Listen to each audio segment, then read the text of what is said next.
Good morning. It is 10 o'clock. Michelle, are you ready? Catherine, are you ready to start the meeting? I am, thank you. Perfect. Good morning, everyone.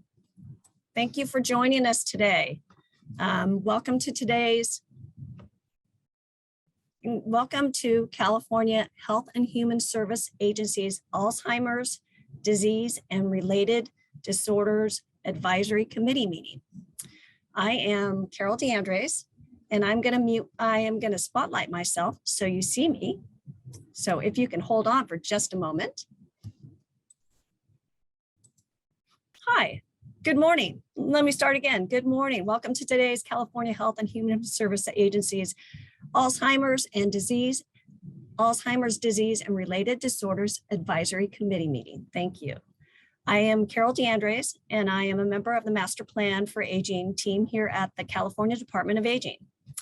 Today is Thursday, August 3rd, 2023, and we are meeting both in person at the Department of Aging's offices at 2880 Gateway Oaks Drive here in Sacramento, and as well as virtually. So we thank you for joining us, whether you are here in person or in our virtual space. Next slide, Rosie. So we have a few meeting logistics. As you can see, you could join by phone or Zoom. We do have an audio only. There is the number and the meeting ID. Live captioning is available via the Zoom webinar functions. We are providing American Sign Language interpretation today. And all the recording, slides, and transcripts will be posted to the Cal HHS Alzheimer's Disease and Related Disorders webpage after this webinar. Next slide. So we want to remind you that we will have a couple opportunities for public comment. In-person comments today, you will raise your hand, and our moderator in the room with you, Michelle, will call on you to make your comment. If you have comments and you're attending by Zoom, you can use the raised hand function on your Zoom webinar. If you are calling in by phone, you would press *9 on your telephone dial pad, and we will unmute your line.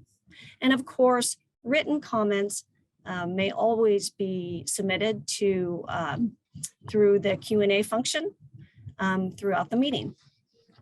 So now I am going to turn it over to our committee chair, Catherine Blakemore. Good morning, Catherine. Good morning. Thanks so much. Before we get started, it looks like there is at least one panelist that is in the attendee group, Dr. Mobley. Okay. So if we could elevate him, and then Sally Bergman and maybe some others indicate that their video is somehow blocked. So, I mean, so that their picture's just showing, I take it the problem. So I'm not quite sure how to fix that either. Okay. And then the last is, the only thing we see in the meeting room is a bunch of chairs, so I can't actually tell if there are people there. There are, Catherine, since we have people speaking in the room, that's where they're going to be when they're presenting. So that's the view you all have of us. I'm sorry. But when we do introductions, you'll hear all the people in the room. Okay, so let's start with introductions. If every member of the committee will just, maybe we'll start with the people in the room. They can introduce themselves and indicate in a short sentence either something about them or the most interesting thing they're currently working on in the aging space. So Michelle, since I can't see anybody, I will just leave it to you to. Sure. Rosie, can you advance to the next slide, please? And then one more slide. There we go. Okay, so now you can just introduce people in order, and that'll take care of it. Okay, yeah, I'm just going to go who's in the meeting room though. So why don't you just have people that are in the room go through and you choose and we can introduce them that way. That'd be great. Hi, good morning, everyone. This is Derek Lamb, family representative, also the vice chair of the committee. Good morning, everyone. Great. And then Julie? Good morning, Julie Soulier, Assistant Secretary with CalHHS. Barbara McClendon, Public Policy Director with Alzheimer's Los Angeles. Celine Regalia, Director of Operations at Providence Community Health Valley, and also Alzheimer Care Research Representative for the Outcomes Project. Ben Canio, I'm a geriatrician and a psychiatrist, mental health representative. Good morning, Todd Shutter, the Chief Operating Officer for Active Care Living. We're a residential provider down in San Diego County and Orange County. Excited to announce that we're also an authorized vendor now with the Orange County Regional Center, and we're providing, we've got 40 beds available for folks with intellectual and developmental disabilities and dementia to live in one of our two communities in Yorba Linda or Orange. And we have currently 12 clients living with us in the San Diego Regional Center down in San Diego County. The program's going really well. Good morning. My name is Andrea Robert. I am on the committee as committee member as a person with lived experience. Thank you. And Catherine, that is all of our committee members who are in the room. Terrific, thanks. And Michelle, you want to introduce yourself too? I'm Michelle Johnston. I'm the Program Director for Dementia Initiatives here at the California Department of Aging, and get to help support and assist this fine group. Terrific. Thanks so much. And thanks for all of you that are in person. That's fabulous. And it looked like Dr. Farias needs her video enabled as well. So if we could take care of that, that'd be amazing. Yes, we will take care of this. Okay, thank you. I'm sorry, I must have clicked the wrong thing. And just to introduce myself, I'm Sarah Farias. I'm at UC Davis, and I'm the director of one of the CADCs here at UC Davis, and represent the CADCs in this committee. Terrific. Thank you. I think we're just working collectively on the video. So hopefully. No Dr. Mobley, you want to introduce yourself? Hi, everybody. Good to be on this call with everyone, and those in person. I envy you. Probably the gray weather in Sacramento is really making you happy. So unfortunately down here in San Diego, it's beautiful. It's 75 and sunny, and we're just living the life. Anyway, I'm Bill Mobley. I'm from UC San Diego. I'm a neuroscientist and a neurologist, and very happy to be part of this committee. Terrific. Thank you. Sally Bergman, you want to say hello and introduce yourself? Certainly. Good morning. I am Sally Bergman. I am an elder law attorney practicing in the Bay Area. Happy to be here. Glad to have you. Meg Barron, you want to introduce yourself? Hi, Meg Barron, Alzheimer's Association, and I am the regional lead for Central and Southern California. Okay. Did I miss anybody that was on Zoom that is a member of the committee? Not hearing anyone else. I wanted to just acknowledge Pam Montana, who I don't think is here yet. I haven't seen her. She was going to join by Zoom. But her term is up and she's decided not to continue. She has 2 new grandbabies. So wants to spend some of her time and energy with them, which I think is wonderful. And she's just been a terrific representative of someone living with Alzheimer's, brought her perspective and her enthusiasm for the work that this committee does and the importance of it. So I just wanted to take a moment to acknowledge her and thank her for her participation. And if she is able to join, we might say those things again about her, but I didn't want to overlook all that she's contributed to the committee over the past couple of years. So with that, I think we are going to approve the minutes of the May meeting. Those were sent in advance. Has everyone had a chance to look at them? And if so, is there a motion to approve the minutes? So moved.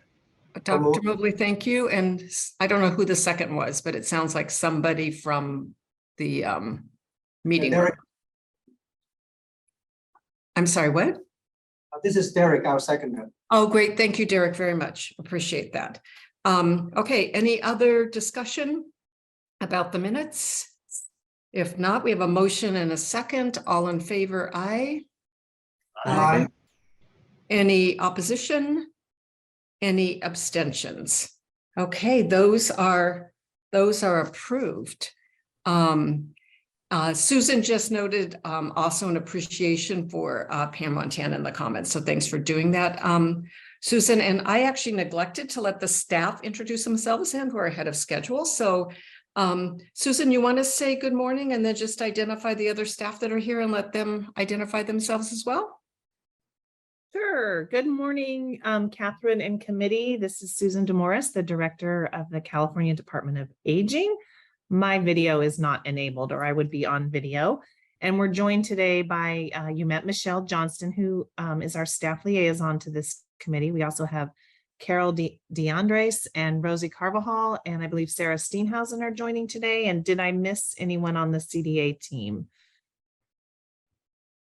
I don't think so. And Sarah is here. I see her picture. She may not have her video enabled yet either, but I'm sure we'll get all the technology. These little hybrid meetings have their own wrinkles to them always.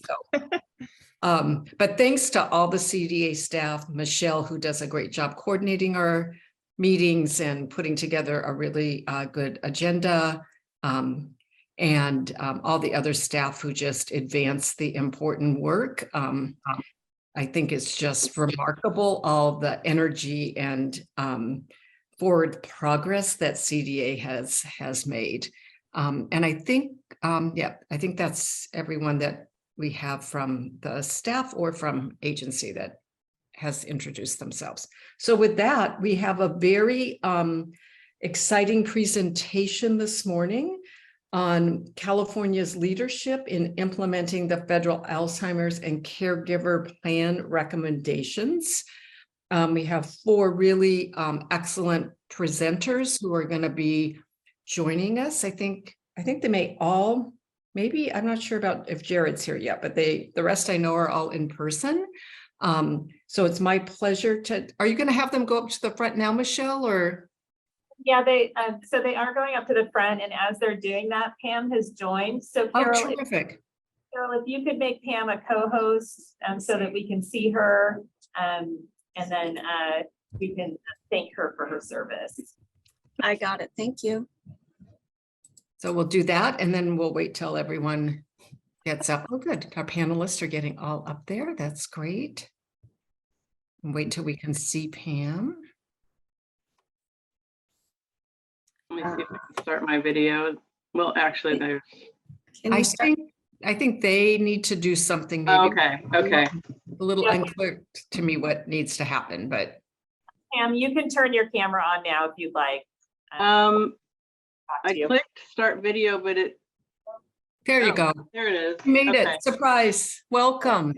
We, a minute or two ago, I just expressed my appreciation for all that you've brought to the committee over the past few years. I think you bring just such an important perspective of someone living with Alzheimer's and lots of energy and thoughtfulness about the services that people need and caregivers need. So we're just extraordinarily grateful for all that you've contributed. We know that you, because Michelle told us that you have some new grandbabies in your life and spend some time with them. That's so exciting. I can attest to that as having 2 grandchildren that are getting a bit older now, but it's really a wonderful, wonderful opportunity for you. So we just wanted to say thank you. And I don't know, Michelle, if you want to say anything, or another member of the committee, but thanks for joining so we could appreciate you for a few moments. Oh, yeah. Well, thank you. Just I have a hard time with words now, which is pretty hysterical because my whole life I've spoken for, I've spoken like on stage a million times. And when I was talking about it with, like now I can't even remember who I was talking about, you can see like I can't talk as well as I used to talk. And I'm a really good talker, but it's not really working anymore. So that's when I decided that I probably should kind of stop coming to these meetings. But yes, was very honored and very happy to be part of it. And I know I did give some snippets that, that were helpful, but the short-term memory stuff that's really messing me up, it's really not that much fun. So it's not really a good time for me to be on a meeting. So anyway, yeah, thank you for the opportunity, and thank you to all of you for what you're doing. I'm super excited to see what's next with the committee. And again, just thank you so much. I really, really appreciate it. And we appreciate it. And I think Susan put something earlier in chat saying that Susan DeMarios wanted to also express her appreciation. Our thanks to Pam for her many contributions to this committee and Alzheimer's advocacy over the years. So lots of people sending you appreciation and very good wishes for everything that you're going to do next. So thank you so much. And there's Susan. Thank you. I'll drop off now, and you guys have a wonderful, wonderful meeting. And thanks again. I really appreciate everything that you guys are doing and my time that I was able to be with you. Thanks so much, Pam. Okay. Take care. Bye. Bye. Okay, so now we have our panel all in the front up there, really esteemed speakers. We have Dr. Wynn Canio, who's the Chief of Geriatric Medicine at Kaiser Permanente, also a committee member. Barbara McClendon, who's the Public Policy Director of the Alzheimer's Los Angeles and a committee member. Jared Caruso-Clock, who's the Government Affairs Director of the Alzheimer's Association, and our amazing Vice Chair, Derek Lamb, who serves as a family representative, also the Vice President of Self-Help for the Elderly. And they have all been working hard along with staff on looking at the Alzheimer's and caregiver plan recommendations. So with that, we're going to turn it over to them for about an hour to go through sort of what the recommendations are and what they're thinking about those are. And we're just grateful for the time and energy you spent in doing that, and really looking forward to a presentation. And I think we're going to let you, I assume you all know who's speaking first, and just let you take it away from here. Great. Good morning again, everyone. Making significant strides in the battle against dementia. And as mentioned today, we will be presenting California's leadership in implementing federal Alzheimer's and caregiver plan recommendations and ensuring proactive approach to prevention, treatment, and enhancing care quality and efficiency. So we'd like to answer the question of how California current efforts match the recommendations of the recent federal plans on dementia and caregivers. And how did we do this? The folks here that you see, Barbara, Jared, Derek, and I reviewed the National Plans of Project Act, NAPA, and recognize this includes support and engage Race, Family, Caregiver Act, and examine areas of common focus. We then match California's current efforts in creating a dementia-friendly state with the plan's recommendations.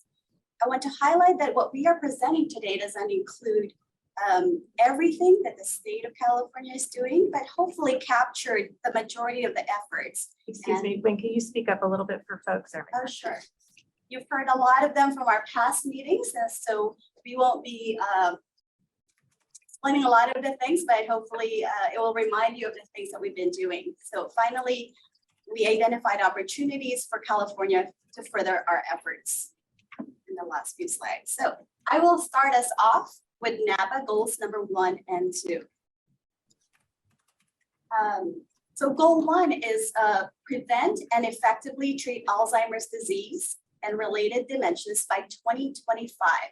And the strategies include research priorities and milestones, preventing and treating Alzheimer's disease and related dementia, identify early and pre-symptomatic stages, coordinate research with international public and private entities, and translate findings into practice.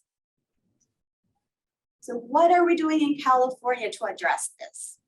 The California Health Healthy Brain Initiative and the concept of blue zones for dementia prevention are two remarkable approaches that California has adopted to combat dementia and promote brain health issue in the state. The California Healthy Brain Initiative is a comprehensive public health program focused on raising awareness about brain health and promoting preventative measures to reduce the risk of dementia and related cognitive disorders. On the other hand, the concept of blue zones comes from the work of a researcher, Dan Buettner, one of our California governor's Alzheimer's and Prevention and Preparedness Task Force that we work with, who identified certain regions around the world where people tend to live longer, healthier lives. And these regions, known as blue zone, have common lifestyle and environmental factors that continue to the well-being of their inhabitants. And as California has integrated the principles of the blue zones into dementia prevention strategies, recognizing the importance of adopting healthy habits and creating supportive environments that promote brain health and overall well-being. In June 2022, there were new research grantees with equity focus worth $8.7 million. We have a voluntary tax checkoff, $600,000 a year for the ADRD Research Fund, which is distributed to dementia researchers in California. And then we have the Dementia Care Aware that we've been hearing a lot about from the meetings here. It provides a statewide standard of care dementia screening through equity-focused, culturally appropriate training for primary care clinicians. And CalAIM path-cited 5-year, $1.8 billion initiative, including the CalAIM 1115 waiver, which supports historically under-resourced providers and community-based organizations to move towards more equitable, coordinated, and accessible medical system. And this provides direct funding for capacity and infrastructure transition, expansion, and development, are cited, to support delivery of enhanced care management and community supports. And then you can see here the CDC BOLD grant application was submitted, and also Alzheimer's awareness campaign. Our California Department of Public Health has already been helping us with some of these efforts, and that CDPH accelerated social media toolkit related to Alzheimer's Awareness Month, and also planning a symposium to share results of prior research grants. Go ahead and go to the next slide. For goal 2, enhance care quality and efficiency. Strategies include build workforce to provide high quality care, ensure timely and accurate diagnosis, educate and support people with ADRD and their families, identify high quality dementia care guidelines and measures across care settings. Explore effectiveness of new models of care, ensure safe and effective care transitions, advance coordinated and integrated health and long-term services and support, improve care for populations disproportionately affected by ADRD. So what are we doing in California to address these? We have the CalGrow's training and stipends, which offers unlicensed and informal caregivers free career coaching, free training courses, and incentive payments to those who qualify. In-home supportive services, career pathways. This provides training opportunities to enhance provider skills. CalsConnect. They create, span and sustain dementia capable home and community-based services system that includes our no wrong door system for people living with dementia and their caregivers, Alzheimer's disease centers, Alzheimer's registry, statewide standards of dementia care, and CDPH funds statewide standards in dementia care, public health risk reductions, post-diagnosis resources for providers and risk calculators, and then the No Wrong Door with the MPA Initiative 71. It's a lot. So I think this is my last slide, Nursing Home Innovation, which is Master Plan for Aging Initiative 63, LTSS Financing Initiative MPA 18, and Community Health Worker Promotores. And as you can see, There are other programs that I already mentioned, so I won't repeat, and the rest of the folks are going to be doing the same thing. I'll pass it on to, I think it's Barbara. Yeah, I think it's me. I also just want to note that both of these federal reports, the NAPA recommendations and the RAISE recommendations, are voluminous. So we spend a lot of our time trying to figure out how to condense things and not bring 100 slides to this meeting. But almost did. It was kind of down to trying to pick your favorite children. And so I just want to make that point because we really are presenting you condensed information, and both of these reports get very detailed about sub recommendations and how things can be implemented. So if something that we're talking about piques your interest, I really encourage you to go look at these reports and dig in, because there's a lot there for you to take a look at. So I'm going to be talking, I kind of have the caregiving tranche of this. And so I'm going to be talking about recommendations that are in both the National Alzheimer's Project Act, NAPA, and RAISE, because that's what we were looking for, is like, well, what are the, again, when we were trying to decide how we were going to divide this up, what could we pull out of these two different plans that was sort of overlapping? So you'll see a lot of synergy between the NAPA recommendations and the RAISE recommendations. So if I start sounding, if any of us start sounding like we're repeating ourselves, it's really just because these plans are kind of walking on a lot of the same ground. So we'll go ahead and dive into starting with the RAISE recommendations. So this first set of goal 2 is really focused on what are the systems and structures in place when caregivers are interacting with the various systems that they interact with when they're providing care, and how can those systems be built so that they better acknowledge and support caregivers. So some of the specific outcomes or recommendations that they included were, and I feel like for all of us on this committee, we're all going to be like, how long did it take you to come up with these? Because these are so obvious, right? But unfortunately, in a lot of settings, there aren't structures in place to make sure this is happening.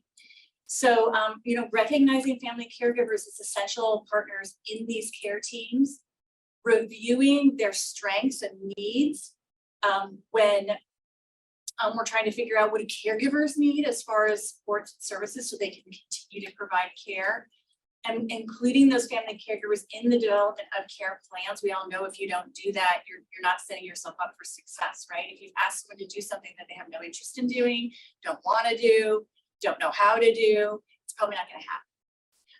Considering the impact on family caregivers in the policy decisions that our healthcare systems make. All too often, I feel like we're doing a better job of thinking about the person living with the particular disease and what their needs are, but we got a ways to go still before we're thinking about, well, if we set this policy, what's it going to do to family caregivers?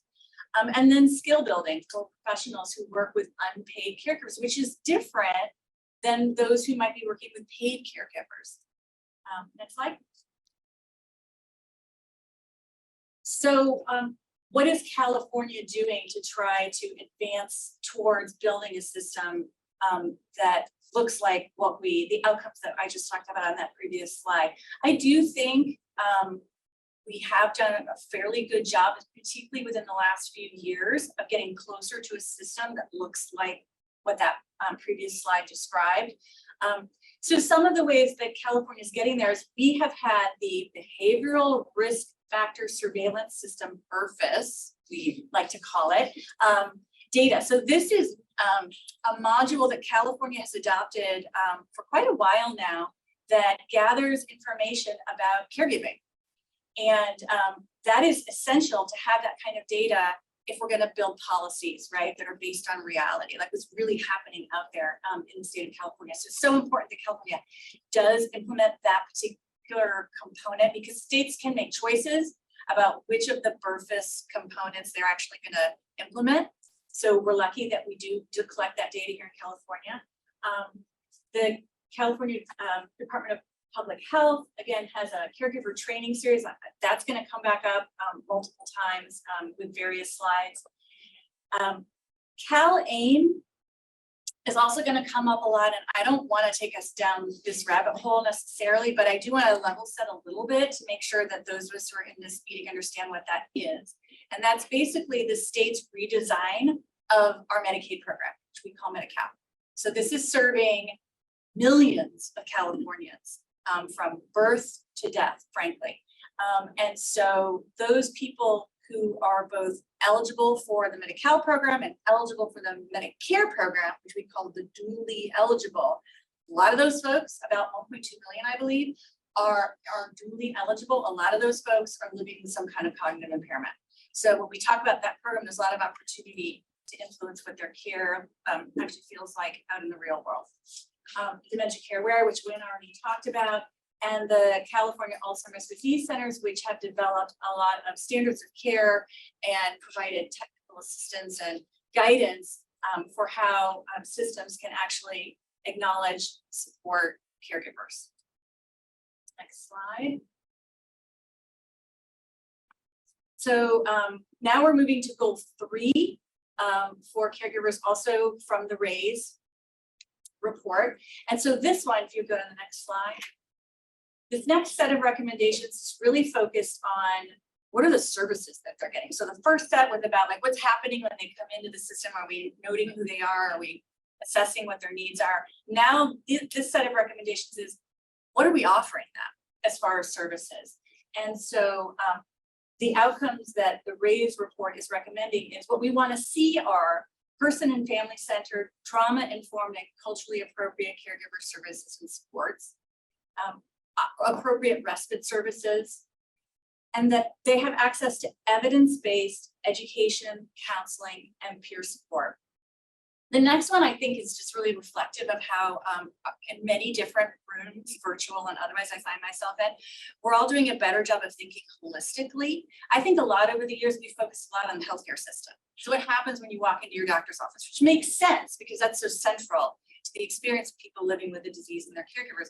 But we all live in the real world and have all these other aspects of our lives that impact our experience of living with this disease. And so this next one, do they have safe places to live, nutritious food, and adequate transportation? So we have to start thinking outside of the healthcare bubble. And I think you'll see when we talk about some of what California is doing, that's starting to happen. And then, skills and tools to prepare for future care. Obviously, this is a progressive disease. We're very hopeful that the drugs that have come on market recently are going to maybe be altering the trajectory of the disease, but this is moving, right? And so needs will change over time. And so we need to help caregivers prepare for that reality.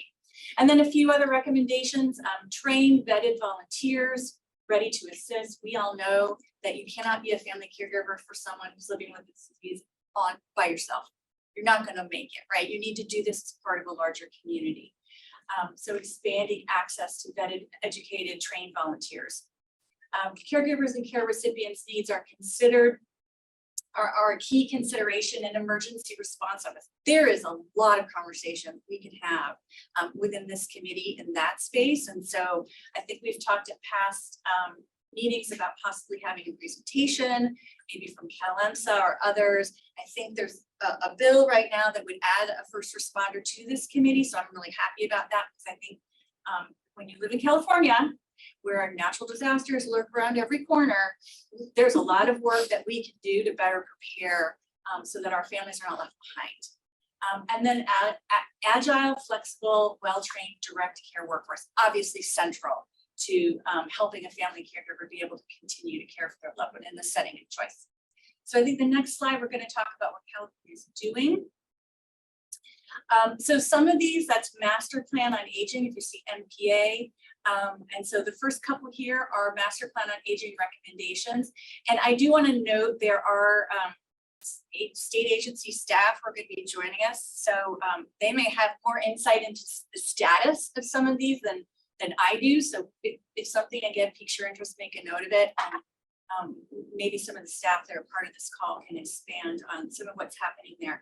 But the first recommendation, it's challenging when you're a family caregiver and you get this diagnosis to even figure out where the resources are. So there's a lot of conversation. I was just in a meeting yesterday with somebody talked about there's not one place where I can find X, right? I think that's a common feeling.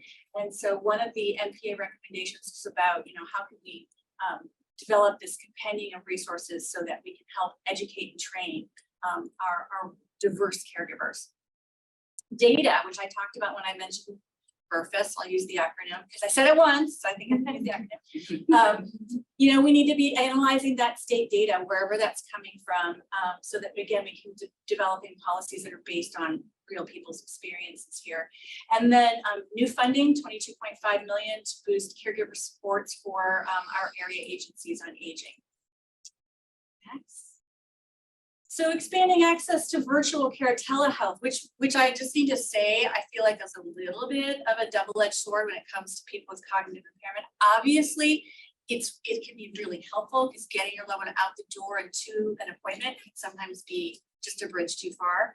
It's also, though, so important for people living with a cognitive impairment to be in the room with that practitioner, because there's a lot of information you're going to get that maybe someone can present really well through a video screen and you're not seeing the whole picture. So I think we need to be thoughtful as our committee with advocacy that we do for our population here, that telehealth is used appropriately for our families.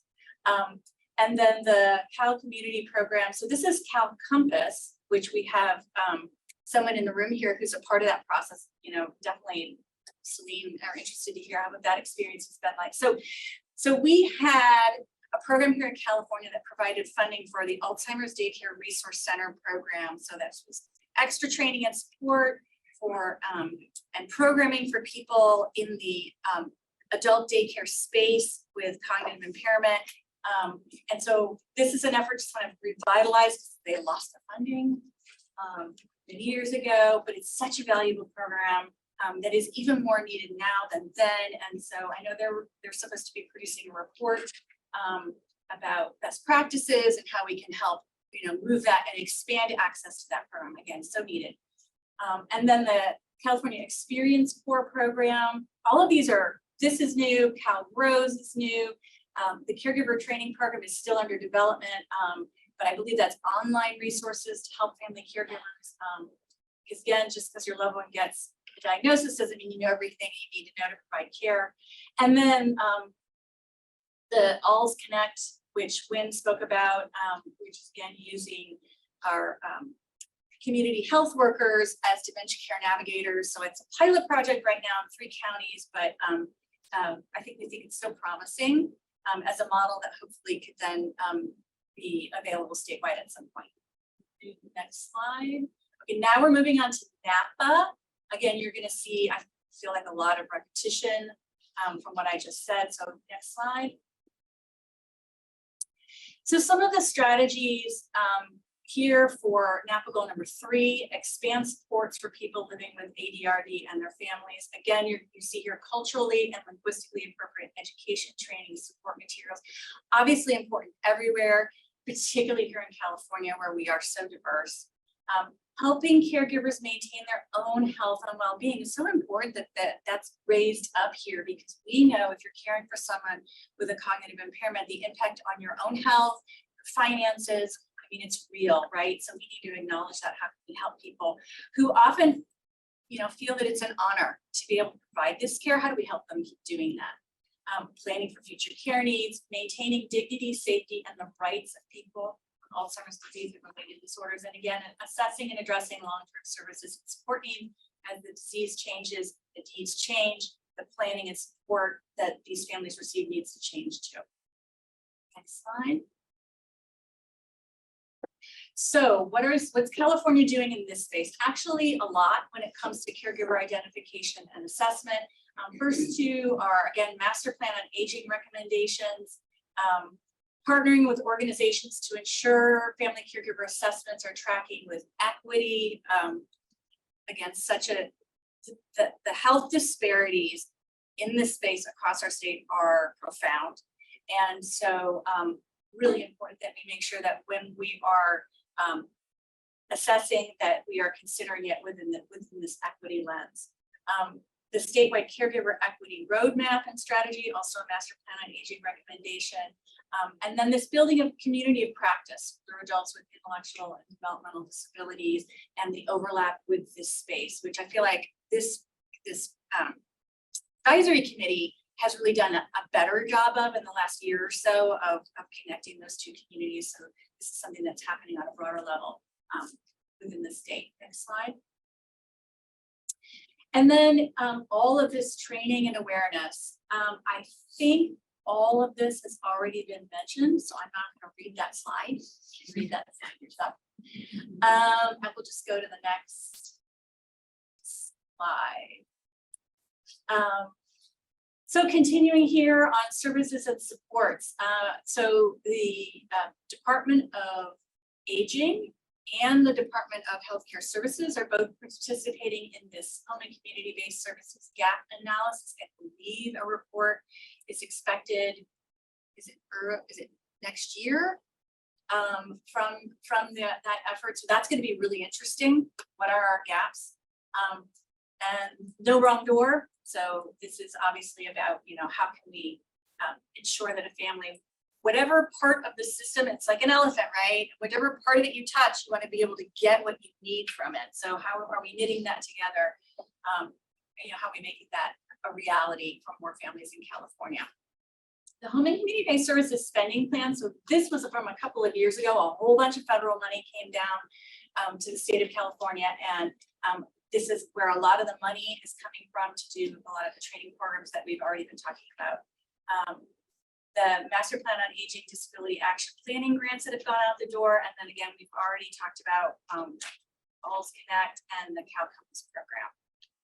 So a tremendous amount of activity in the last couple of years in expanding and strengthening our services and supports. Can we go to the next slide? Am I done? I got, just so you all know, I've given the largest number of minutes. Okay, so and I don't even know where I'm at in that anymore. You're doing great. Y'all are ahead of schedule. I've lost my way. Okay. All right. So, and then when it comes to workforce, which again is so central if we're genuinely going to be supporting people and families. So the in-home supportive services career pathways. We all know if you are an in-home supportive services worker, like this is a tough job. It doesn't pay enough. And over the years, training has been not what we necessarily like it to be. So this career pathways is a recognition that we need more people in this program providing these services. And if we're gonna have people stick around, we need to try to increase their pay and increase their training so that they feel supported and like they can do this job and do it well. Because if you're not doing well, you're gonna leave. And so that career pathways program is a really important, and there's real money behind it. So this isn't one of those like, we're gonna do this, but we're gonna do it with this little bucket of change over here in the corner.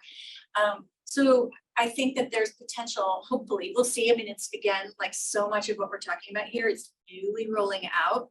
So time will tell, but hopefully it's gonna keep more people in IHSS as providers and attract more people to that program.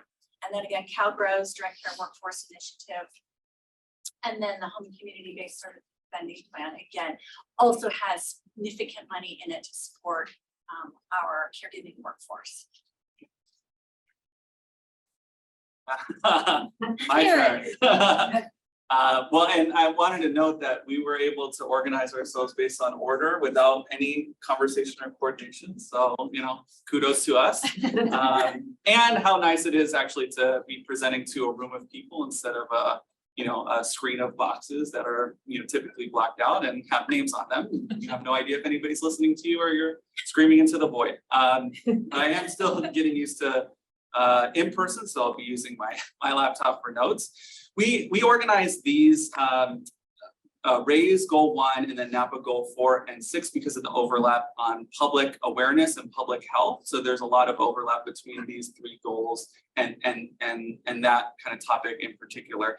And for RAISE Goal 1, it's really about increasing awareness and outreach to family caregivers. It broadly broadly and publicly recognizing the roles that family caregivers play, and really how, you know, the work that they do underpin really every part of our society, industry, families, communities, how crucial that work that they do really is so crucial to everything that we're all doing. It's about preparing individuals. This goal is about preparing individuals for complex tasks of caregiving, so that they're aware of what it will take. So often people kind of fall into family caregiving without any preparation or understanding or guidance. And so this is about trying to prepare everybody for that eventuality. You know, we know in California for those who are caregiving for those living with Alzheimer's, it's about 1.4 million caregivers, and they're providing 1.8 billion hours of unpaid care. So it's so, you know, it's there, we're all aware of it, but it's really about making everybody aware of it. You know, some of the sub goals in here are about, you know, again, creating that awareness, helping family caregivers self-identify through embedded tools in healthcare systems, social service agencies, schools, employers. It's about making sure outreaches of these available services is made easier. So like respite programs, family caregivers are made aware of them and it's easier for them to access them. I think we all hear so often about how late people find out about these services and supports, and the lost time and cost and energy that went into, you know, doing that work without accessing available services is such a challenge. And so, you know, we know how important it is for people to be made aware of them. It's also about incorporating the needs of family caregivers into all levels of public planning. You know, in RAISE, they reference our state's master plan in the way that it engaged family caregivers as stakeholders. And we know that advisory committees like this and like many of the other ones under Health and Human Services do have family caregivers as listed members. So this is something I think we're doing well here in California comparative to other places, but having that voice is so crucial as well. And then it's, you know, I think we've mentioned partnerships, but expanding partnerships between public and private entities to be able to, you know, coalesce services and be able to do more with what we have. In RAISE, they utilize indicators of success in a way that NAPA doesn't. And so the ways in which this would be, you know, this goal, if it was achieved, some of those are easily measured. So, you know, caregiver identification as embedded into these systems, that would be an easy to measure indicator of success. Designated caregiver participation in planning processes. So here in California, some are less easy to measure. So one of them was that society recognizes, appreciates, and acknowledges and celebrates family caregivers. You know, I think we all would like to see that. How you measure that, I think, is a little bit more challenging. And then, you know, in this goal, as I think in all the goals within RAISE and NAPA, there is I think a really fine point put on the inequities of the family caregiver experience and within, you know, Alzheimer's community prevalence as well. So there is, you know, in the hundreds of slides that we could have done, there would have been a lot there in terms of recognizing those inequities and focusing programs on them. Next slide. So for NAPA Goal 4, this is really focused, as NAPA is, unlike the RAISE plan on Alzheimer's. And so this is in some ways similar, though, in that public awareness, that need for additional public awareness. NAPA acknowledges that while the people that they've kind of surveyed or surveys that they've reviewed, 85% of individuals can identify Alzheimer's and its symptoms, there still remains significant public misperceptions about what that means. And so that leads to delayed diagnosis, isolation, stigmatization. And that's why this is so important. Even though you're seeing a high level of recognition, there's still so much work to do in this space. So this goal highlights the need for public education about Alzheimer's and related dementia. It recognizes the need for translation of materials for different populations within a state and a community to be able to access information and data, and then coordination across government levels to promote model initiatives that we're seeing in different states and different communities. You know, one thing I would also note that for both of these plans, they're really focused, they are, I think, guides and roadmaps for the work that we do here in the state, but they're also very explicit recommendations for the federal government. And so coordinating efforts between US and global governments That's not something that we would do here in California. There's a lot that we see here that is really for the federal government, but we still look at this as a guide for what we're doing here in California. Next slide. For goal 6 in NAPA, this is about public health promotion, particularly about reducing risk factors for Alzheimer's. So in this, there is a call out about increasing research into risk factors, particularly through the National Institutes of Health and the grants that are funding that work. But then also moving whatever those findings are into clinical practice. And then most crucial for the alignment of this goal with the other goals in this section, it's about accelerating that public health action that focuses and highlights and uplifts those risk factors so that individuals are made aware of what healthy living are and dementia-friendly living practice would be. And then again, this, there's a lot in this section about where we see those risk factors and how inequitable the prevalence of risk factors are across health conditions, as many of us know. Next slide. So as has been mentioned, the master plan has done a fantastic job of uplifting this work. And it is embedded in these initiatives as well. And these initiatives are embedded in goals 1, 2, and 3. So housing for all stages and ages, health reimagined, and inclusion and equity, not isolation. So, again, as I previously mentioned, we saw really great family caregiver engagement through the stakeholder process for the master plan, and we continue to see that. And then we see a focus on climate-friendly aging, geriatric care expansion, as well as dementia and focus within health reimagined, and then inclusion and equity, not isolation, goal 3, where we see these master plan initiatives embedded. Next slide. And then here in California, I'm trying to think if we've mentioned many of these. So we haven't, I don't think we have, except for Blue Zone. So Healthy Brain Initiative, we've seen great success for the Healthy Brain Initiative in the 6 initial counties that were funded in 2019.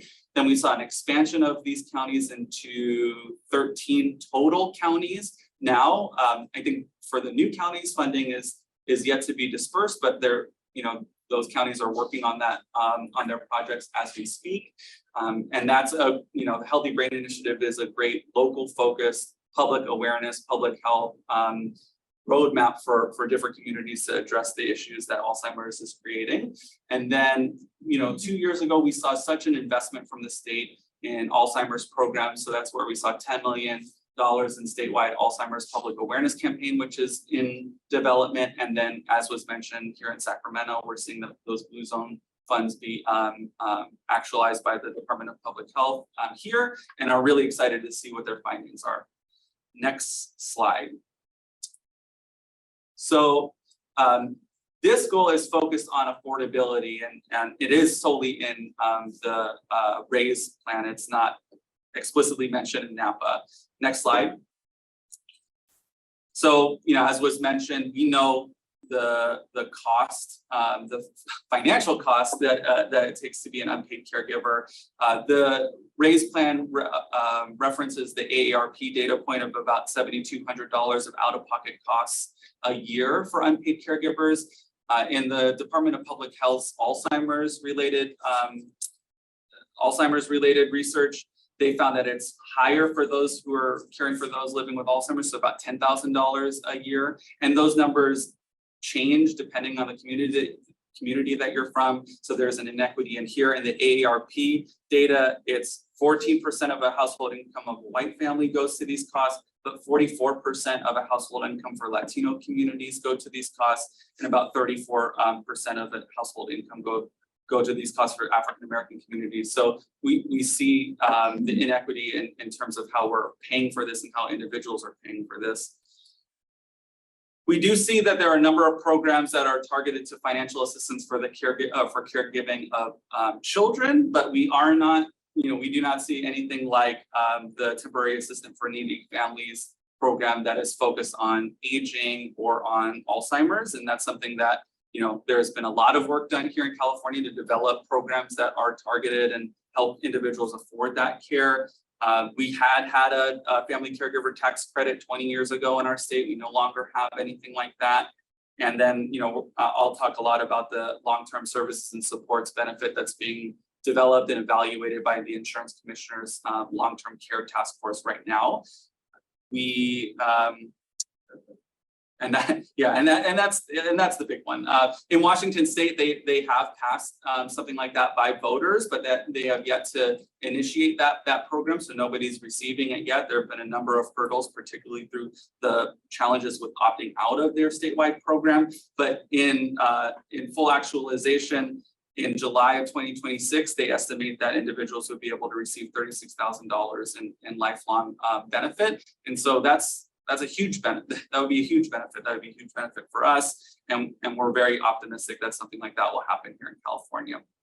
And then indicators of success on this goal are about, whether or not families are depleting their savings to provide that care, which is, I think hopefully easy to measure. Next slide.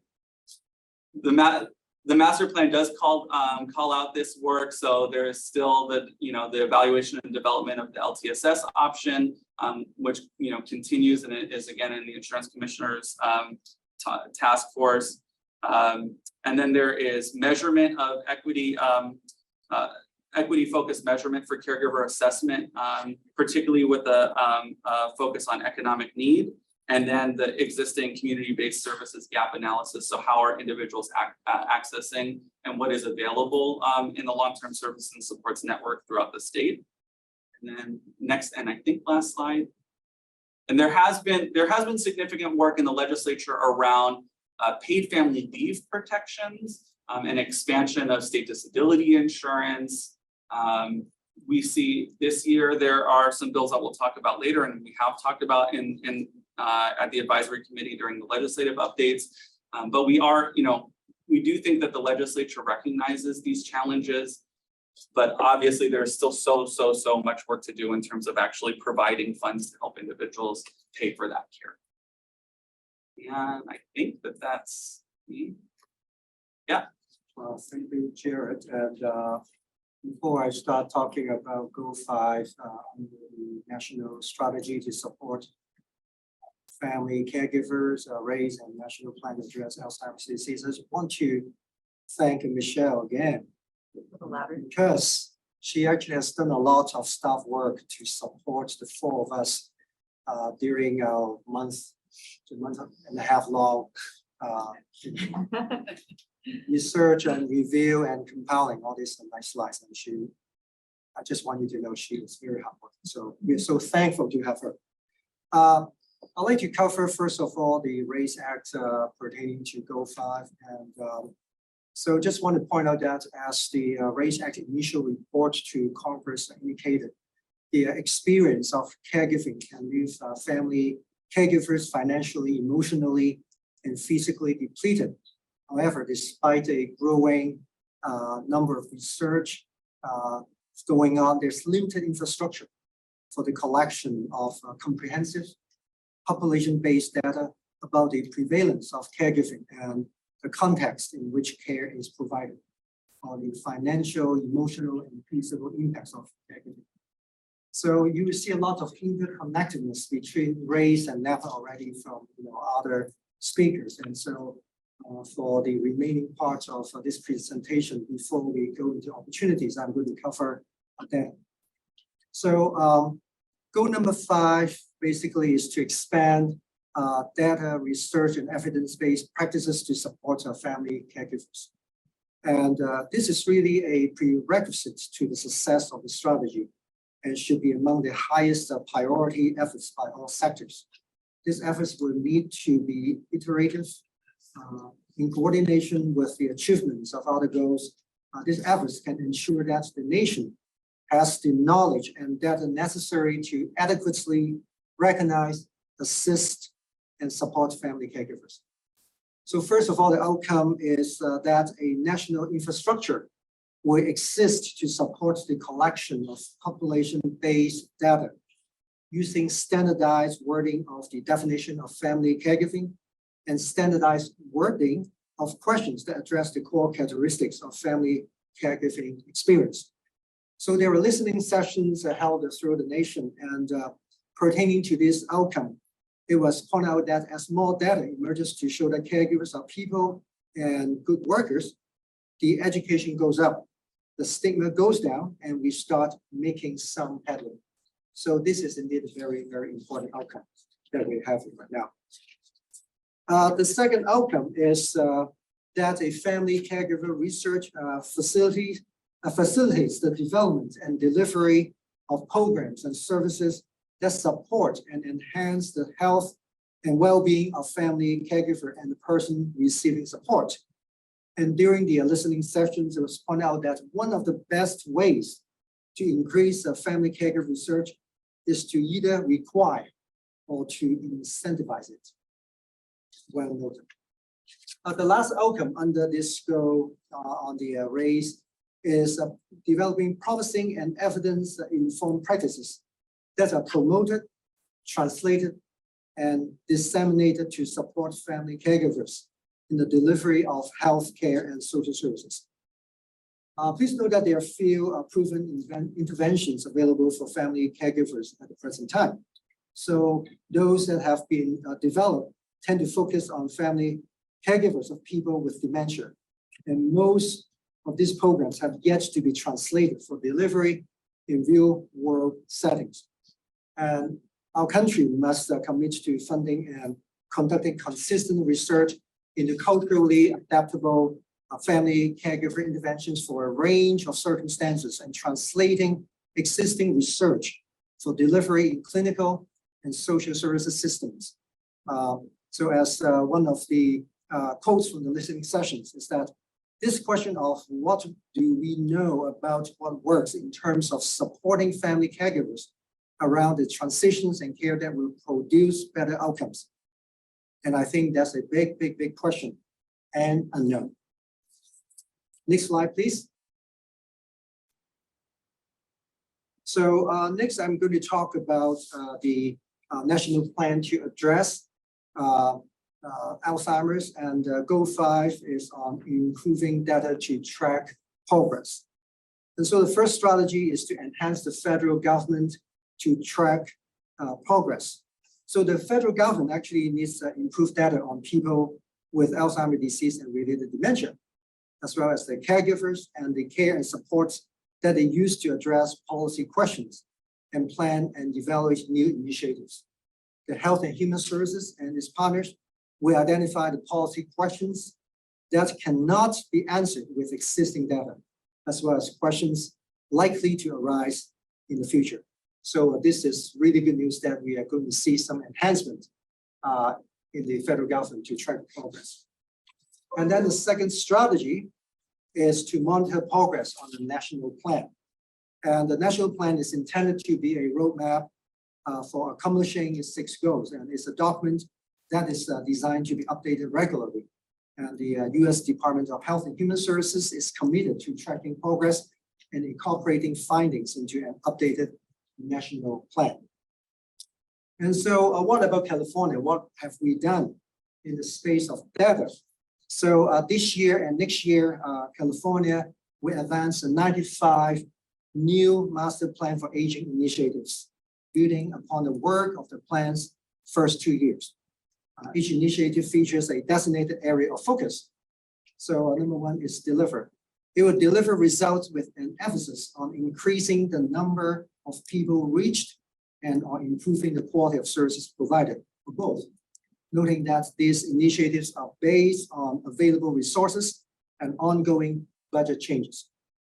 Number 2 is to analyze. That is analyzing data, policies, funding, and programs to drive system change. Third but not least is to communicate information and resources to the public with a renewed commitment to equity, language access, and disability access. So these designations add another level of accountability to the existing data dashboard for aging, the annual reports to the legislature, the chapter bill list, and the new online master plan for aging initiative tracker. And during this 2-year cycle, the state will further define up to 5 key outcomes under the development of the California Aging and Disability Research Partnership to monitor and measure population-based outcomes longitudinally. So the next page will start to track those efforts. And so may I have the next slide, please? Next, okay. So all these are under the master plan for aging. I have to note that 12 out of 95 initiatives cover the area of data. And so, say for example, initiative 8 is to review mobility and demographic data through tools such as the Caltrans Transportation Equity Index and incorporate feedback from the Interagency Transportation Equity Advisory Committee to enhance transportation project decision-making, including a focus on the mobility needs of older adults and people with disabilities. So there are 12 of them, and I'm not going to spend all my time talking about them because I would like to shift focus right now to talk about the opportunities that our states can incorporate in this, very venture. And I'm going to ask my esteemed colleagues, Barbara and Jared, to cover those slides. So over to you. Okay. So the next part of this, okay, you've heard a tremendous amount of information, right? What we hear though, as this advisory committee, we are tasked with making recommendations to the secretary, right? And so this, I hope, is a conversation more than just us talking at you about what do we think is next? We've laid out, here are these recommendations that have come down from these federal reports. We've shared, here's what California is doing or is in the process of building to address and meet a lot of those recommendations, but what next? And so we tried to identify what we saw as some of those opportunities for action, but I mean, I think this is up for discussion. So these are not, just because they're on a slide, doesn't mean that we've decided it and there's, they're not, they can't be changed or added to or deleted. So maybe staff can advance the slide to Yeah. number 49 of the slide deck, please. So yeah, next slide. Thank you. And the next slide. Okay. So just focusing again within the CalAIM program, which, as I said, is the redesign of how the state's Medi-Cal program is administered. Here are some opportunities that we saw, again, because this program touches millions of Californians. There are opportunities to strengthen some of the requirements and policies of the CalAIM program. So if you're a health plan and you want to deliver Medi-Cal in the state of California, you have to agree to whatever the state's requirements are to be a provider. And so the state could consider including the requirement that a health plan assess family caregivers. So right now, the requirement's there to identify them and document them in the medical record, which that sounds like, what, wasn't that always happening? But it wasn't. And so it really is an important step forward that CalAIM requires that of health plans now. But maybe it takes the next step and again, then requires, not just recommends or provides tools so that a program could choose to do, but requires that assessment of what are the caregiver's needs in order to continue to support their family caregiver. So this whole idea of quality measures, if you are a health plan, and I do have sympathy for the health plans that are partnering with the state as part of CalAIM, because they are being asked to do things now that they were never asked to do before. In the past, they did not have to pay any attention to your housing situation. You could be released from the hospital, and what happened to you from there as part of your housing was kind of not their problem, right? Now they're being required to pay attention to that issue. Well, what is your housing, and to provide assistance and support to put you in stable housing. I mean, their eyes were like dinner plates, right? At the beginning of that conversation, like, how, we have no expertise in this area. How are we going to do this? So again, I'm very sympathetic to everything that they are being asked to do. And so you're a health plan who has this expanded world that you're operating in. Which fires are you putting out first? Well, it might be the ones you're being measured on. So quality measures have the potential to drive where plans are putting in their effort and resources. Again, not because they don't care about the other areas, but this is what the state is basically coming in and grading them on, you know? And so there is, for the very first time in the CalAIM program, a dementia-specific quality metric. It is the percentage of people who are being assessed, whose cognition is being assessed. So that's fantastic and important progress. It at least sets a baseline for us, but there's definitely room for more in that space. So maybe at some point the state puts in a caregiver-related quality metric, because that could drive plans to pay attention to those caregiver needs in whatever way the quality metric is measuring. So CalAIM also has something called community supports. It's a list, I think it's 12, maybe it's more than that are optional supports. Plans can pick and choose how many of these they want. They can provide them all, they can provide a handful of them. So could we have a conversation with the state about adding to that list of what are the community supports that a plan could choose to provide? Could one of them be around caregiver education and support for those providing care for a loved one with dementia? And then the last one here about sharing CalAIM data on enhanced care management and community support. So I believe that there are dashboards. My goodness, does the state have a lot of dashboards? But they can be really important tools, right? So a dashboard that tells us as CalAIM really rolls out for their enhanced care management benefit, how many people get it? For the community supports, how many people get access to these community supports? Well, does it make a difference in their life? I mean, there's a lot of data that really could be helpful. And so I do feel like the Department of Healthcare Services has been very transparent with this whole development process and very patient with a lot of us out there with all of our questions and demands. And so we want to encourage them to continue to gather and share this kind of data so that we can identify maybe what's not working as well. And those of us who are out there as community-based organizations, how can we help? Next slide.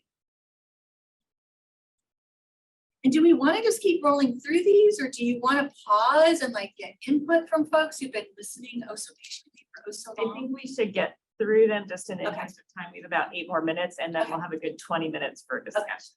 All right. So next slide, more on CalAIM, and then go back one. And dementia care aware. So now specifically focusing also on the dementia care aware program, where might additional opportunities exist. And so continue to expand the supports that are available through both of these initiatives to help healthcare systems develop the tools and put in place the trainings, access the trainings and the referral systems in all of our threshold languages, so that no matter what community you are in California, you are getting the benefit that these two programs are offering. And continue to expand dementia care aware trainings and support that address caregiver needs. So they do this.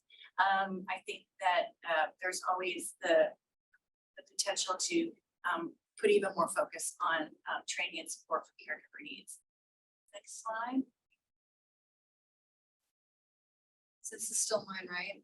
I think so. Okay. You're welcome, you, Michelle. Yeah, okay. So data and awareness, where are those additional opportunities? So another idea that we came up with, funding an annual statewide public awareness campaign. So there is a public awareness campaign that Department of Public Health is in the process of building. So I believe that one, and I know we have Lauren Groves coming later, is focused on kind of the basics of awareness about the disease and encouraging early detection of it. There's a lot of other public awareness campaign, other focuses for public awareness public awareness campaigns that the state could consider.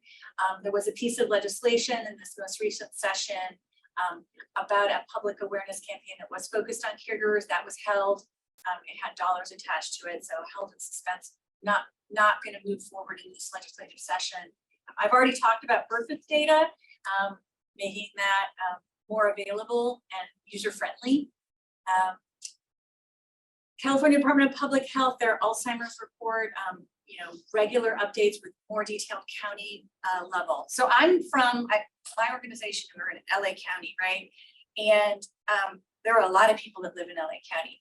And there has been kind of spotty data collection over the years in LA County to tell us really in a more granular way prevalence rates for the disease and caregiver information. We would love to have more comprehensive county level data on really what does Alzheimer's disease and related disorders look like in LA County, who has it, what are the caregiving experiences, so that we can be advocating within our county, how are we structuring programs to match the need. And then strengthening data collection related to issues of homelessness. So I think we all know that issue is very top of mind in most communities. And what we also know in looking at the data is that the homeless population is aging, right? So the majority of people who are homeless, I believe now, are over the age of 50. And we also know if you're on the streets, you age faster, right? So the number of people on the streets living with a cognitive impairment is increasing dramatically. And that service space has not historically focused on older adults. So it's trying, I think, sort of as fast as it can to build some expertise. But the shelter system doesn't reflect the needs of older adults. So there's a lot that we could do in that space if we had better data to build programs that actually meet the needs of those individuals. Next slide.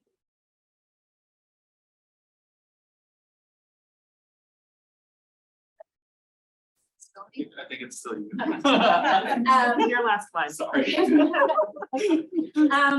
And then, so this is an issue I brought up before about that we need to think about outside of our bubble. And so there really are opportunities for state agencies that maybe we've never thought about collaborating with to begin to do that. So housing issues, transportation issues, there's a lot of collaboration that I think would be very beneficial to our families that could happen between state agencies. Expanding the Healthy Brain Initiative to all interested counties. I mean, that feels like an obvious way that we could expand and build capacity at the county level to expand programs and supports. This one's way out of my wheelhouse, but exploring international research collaborations. That sounds exciting. Yeah. I do know that there's so much we can learn from international communities. There's an incredible community, I think it's in the Netherlands, that I just want to copy and paste into every community in America. So there's no doubt a lot we can learn from those in other countries.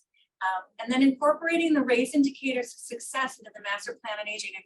Jared did a great job in his part of the presentation and pulling forward some of those, because that was what was kind of cool about the RAISE report, is it did give these indicators. Well, what would the world look like if the recommendations that we've put forward in this report were actually implemented? So the NAPA plan did not include anything like that.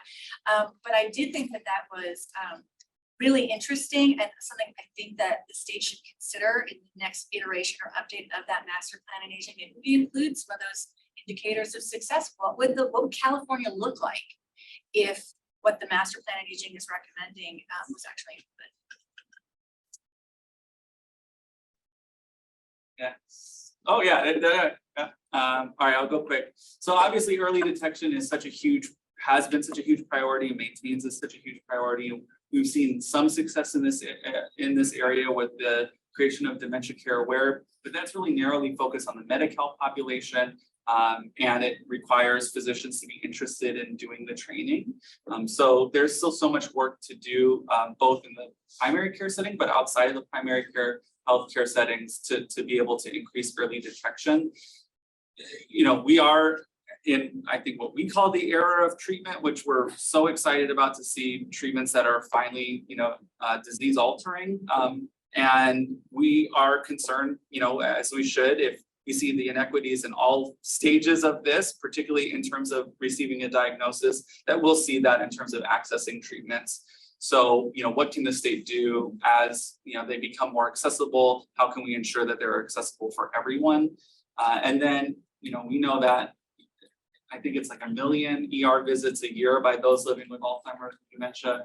And so making sure that those emergency departments are really dementia friendly insofar as they can be. There's been some great work done in terms of senior friendly emergency rooms. So, you know, and thinking about discharge planning, caregiver assessment, post-visit, you know, how are those really recognizing the unique needs of those living with Alzheimer's? Next slide. We have 3. So, you know, continuing to incorporate family caregiver into local planning. Something that we're really thinking about is emergency planning. I think as Barbara mentioned, a statewide emergency lurks behind every corner. That's the statewide motto, I think, at this stage. So, you know, how are we making sure that family caregivers are accounted for, those who they're caring for are accounted for, and the unique challenges of those living with Alzheimer's are accounted for. There's a lot of work to be done there. Making sure that family caregivers are connected to individuals throughout the diagnosis process because of the role that they'll have in terms of making sure that they are meeting their medical needs, meeting their care needs. There's still work to be done there. And then there are 2 bills that are expanding upon the family caregiver protections that are currently active in the legislature. AB 518 expands the designation of what it means to be a family caregiver. So that's something that we would be excited to see passed and signed. And then making sure that there is discrimination protection for those who are family caregivers in employment settings. And that's something that we would be excited to see as well. Last slide. And then, you know, both of these, I think, are challenging, one significantly more than the other. But we see voluntary savings accounts in the state of California, like CalSavers for retirement, for college savings. So can something be established that is long-term care facing, that is a voluntary savings account? There'd be a lot of work necessary, but not as much as establishing a long-term services and supports benefit that potentially is payroll tax funded. You know, we still have so much work to do. Luckily, we're seeing movement, but it is going to require a significant amount of investment, time, energy, advocacy, engagement, and I think we all know the need for it. So we want to see something like that as well. And that's it. Yes. That is amazing. That was an amazing presentation and so much work that you all put into it. It's honestly, it felt a little overwhelming with like the amount of information. So I think our challenge in some ways is to see if there's any questions about the presentation and then to focus maybe on the recommendations that you have and things that we may want to add to the recommendations or get clarification on and so forth. So it looks like Dr. Mobley has his hand up. So let's go there first. And Michelle, I'll rely on you to identify people in the room that want to speak because we don't see them. Well, thanks to this group for doing such a terrific job. And I agree with the word overwhelming is probably a pretty good word to deal with it. And I get it that the problem is so big and so pervasive that there needs to be action on many different fronts. I had a couple of questions. The first question is, the activities are properly focused on people with AD and their family and their caregivers. But I am concerned about public awareness of AD and how many people in the public really understand the threats to all of us, not just the families that are impacted, but more generally society. What are those public, just if you could say again, how much energy is being put into public awareness of AD among those who just generally need to know about it to understand the threat?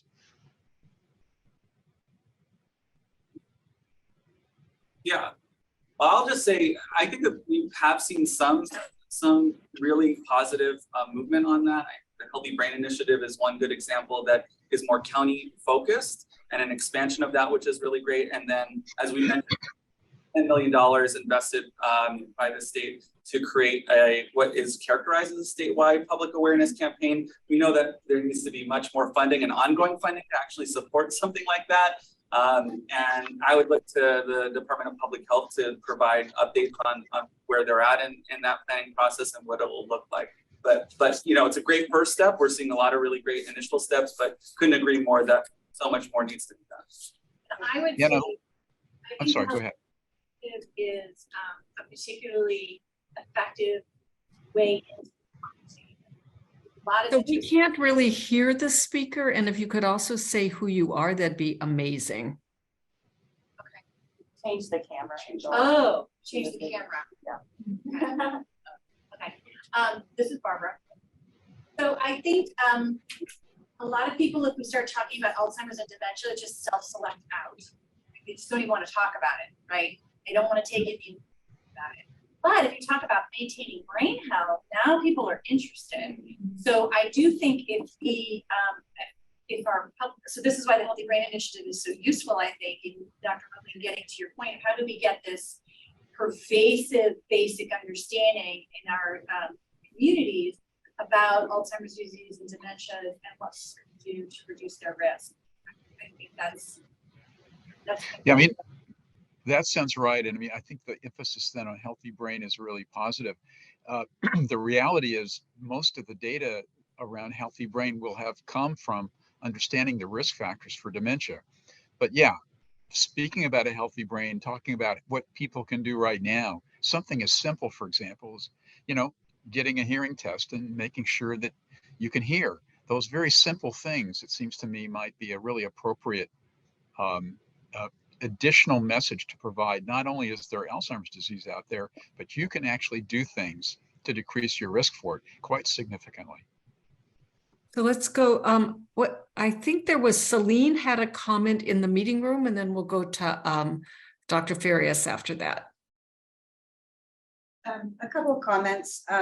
Thank you for referencing Cal Compass and the work that we're doing. And I'm going to read a statement on behalf of my colleagues that have been working on that. But also, we've been talking about the sustainability, and I think the idea is around Cal AIM, because Alzheimer's disease is a specialty population, and Cal AIM and the community supports, you know, do call it special populations. I think rising it above, even beyond quality, to call it out as the populations that the health plans are, you know, taking notice of. So calling out caregivers, calling out people with the diagnosis. That was one thought I had. And then also we've been talking about, you know, all the investment that the state is doing in the Alzheimer's disease, not Alzheimer's disease, the resource centers. And so again, as an Alzheimer's daycare resource center, you know, we've always been this resource center for the community beyond just providing, you know, the care for people with moderate advanced, but really that community supports. And you know, Alzheimer's daycare resource centers do care planning. They're kind of a one-stop shop. They are a one-stop shop, because not only are people receiving care, but we're doing family consultations. We're working with the family caregivers through the trajectory of the illness. We're providing the support. We're providing the respite. And so I also think in our work with the ADRCs that we could also have an Alzheimer's specialty component, and making sure that that specialization is within that model, so that as we look at this no wrong door approach, that we're also looking at that. So finally, I'm just going to be a little statement about where we are at Cal Compass, and I hope at some point we'll get to do a presentation about our work. But with a growing need in the state and increased community awareness, it's urgent that care and services be available for individuals and families living with dementia. This can be accomplished by increasing the dementia capability of adult day services, both adult day healthcare, CBAS, and adult day programs. We've been working on ways to do this through the Cal Compass project. The Cal Compass is not about creating a new model of care. It's about enhancing the capability of our statewide adult day services network. We want to ensure that the Alzheimer's Committee understands the importance of our work and what we're accomplishing through this project, so that this is recognized and elevated, because the grant funding will be going away. But these efforts need to continue. Thanks so much, Celine. Really, really helpful. And we look forward to a more in-depth presentation about adult day health centers. Okay, Dr. Farias, go ahead. Yeah, thank you. And thank you all to the presenters for a wonderful presentation, so comprehensive. And I'll also reiterate, a little overwhelming in its comprehensiveness, but that's okay. So I am one of the directors of our state-funded Alzheimer's disease centers. And so my question to the panel, and I mean, I guess I have some broad suggestions as answers, but it does seem like there is still additional things that the state-funded Alzheimer's disease centers really could contribute to a lot of these initiatives. And right now, really, we're funded primarily to see patients and to diagnose Alzheimer's disease, to provide support to caregivers and education to the community as well. But really, the main focus is care and diagnosis. And so, I'm wondering from the panel what your thoughts are in terms of how the CADCs can contribute. And, of course, that I think would necessitate additional funding. But I think that we are poised to do a lot more with more funding. The two kind of areas that caught my attention were the Brain Health Initiative. And as people have talked about, I think that in terms of like public awareness and interest, that really is starting to really rise to the top, at least from what I've been seeing. And so, not only could we be providing diagnostic and supportive care to patients and families, but we could be doing more in terms of classes and that kind of thing, education to promote brain health. And a lot of us already do some of this, but, I think that there's at least I can speak for my own center, a lot of room for additional things that we could do. And then the caregiver support, which again, we do a lot of that already, but I think that the knowledge base that we have and the experience that we have, I think there's a potential there too for more community education and potentially other things. And that's kind of where I bring it back to my question to the panel and to you all about ideas on how we could better, the CADCs could better address that. And again, that would, I think necessitate additional funding, but I think it would be funding well spent because it wouldn't just be a grant that's going to run out of money. It would, the idea would be that it would be sustainable funding so we could sustain what we're doing. Thank you. Did the panel members have any comments they wanted to make in response to that question? Or you want to think about it for a little bit? Thank you. Yeah. This is Barbara talking from the legislation. Yeah. And it's yours. So Yeah, I don't want to speak for you. Thank you. Yeah, this is Jared. So, obviously our association is very interested in the Alzheimer's disease centers. We have SB 639, which continues to move, and we'll talk more about at our legislative update.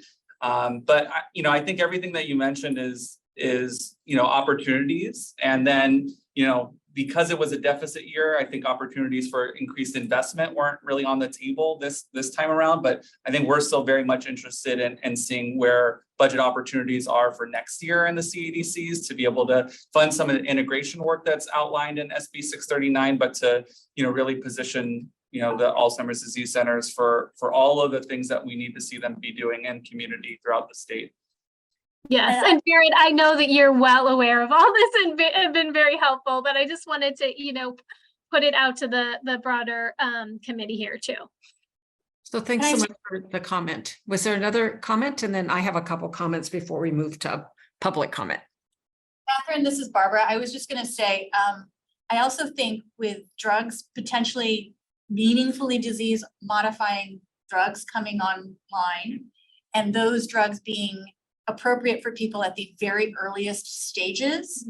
I'm interested to see how this changes practice, right? I feel like physicians are perhaps going to be more interested in making those diagnoses earlier. And so the CADCs are so well, like you have these great toolkits and all of this information that could help, like if the physician community really wants to dive into this, you're right there with the ability to help them do that in their daily practice. So I'm again, over the next, couple of years, I'm interested to see, like, maybe instead of having to like chase them down and sort of try to beg them to read the toolkit and use it, maybe they're going to be running to you, because they're going to want those sort of supports. I certainly hope so.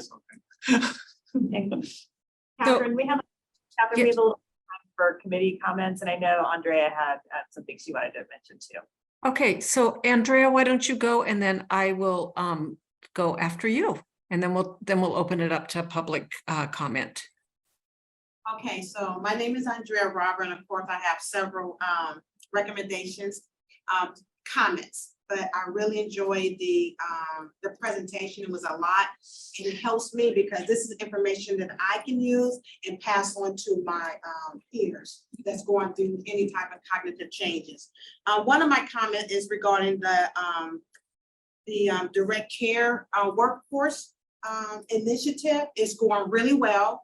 I myself get IHS services, and I have a provider. I share this information to my provider, and anyone that lives in my building that have providers, I tell them about the classes. The classes are going so well that it's hard to get into the classes. So I did talk to the committee in regards to this. They're looking at more vendors to add more classes.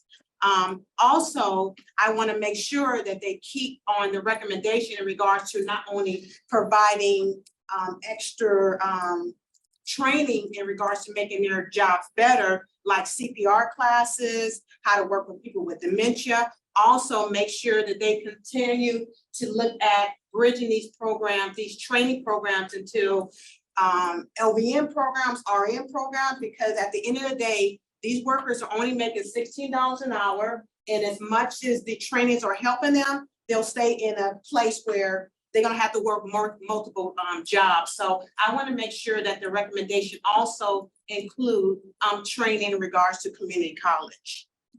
My other comment was President Obama did a really good job in regards to highlighting caregivers. If you guys get a chance to watch it, it will really, really help you to understand the lives of caregivers and how education is very important. Okay. Thanks for that wisdom, Andrea. I always feel like you take us right to the points of what matters, and make sure that the idea of the IHSS program isn't just about training, but it was really about a career path when combined with the training. And appreciate the reminder about that, both for paid and then your comments about caregivers. Yep. I think she had one more. Okay. Oh, sorry. I thought she was done. I'm so sorry. And then also, I also get Medi. Self-advocate for myself, but a lot of these services, people do not have access. They don't know how to access services. And even if they're getting Medicaid, Medicare, sometimes they don't know how to recertify every year. So sometimes they lose their benefits. I also help, I do a lot of work for, it's called HICAP. It's a health insurance counseling advocate program. And that program is on the back of the Medicare book that comes out every year. People can come there and they can call for free to get information in regards to Medicare, Medicaid. A lot of people just do not know how to access services. The programs are really good, but people just don't know how to access services. The caregivers having a hard time because it's so much information, and it's hard for people to understand, how do I get Medicare? How do I get Medicaid and stay on the program? And one more quick thing. Let me see. With this program called HICAP, they lost their funding in regards to having a consultant for long-term care. And so a lot of time we get called in regards to people understanding their long-term care. And then as people are aging, their premiums are going up. And they can't afford to even pay their premium in order to get long-term care. And so I'm hoping at some point they will put money into our program. It's under the capital of aging. We're under the capital of aging. And like I said, we don't have a consultant anymore to help people when they call in to understand their long-term care benefits. So a lot of time what I'll do, I'll just refer them to the state of California long-term care program. So, you know, I'm just glad that I'm able to give a voice that these programs are working. Implementation is very, very important. And then also the expansion on the program. So thank you for allowing me to be part of this committee.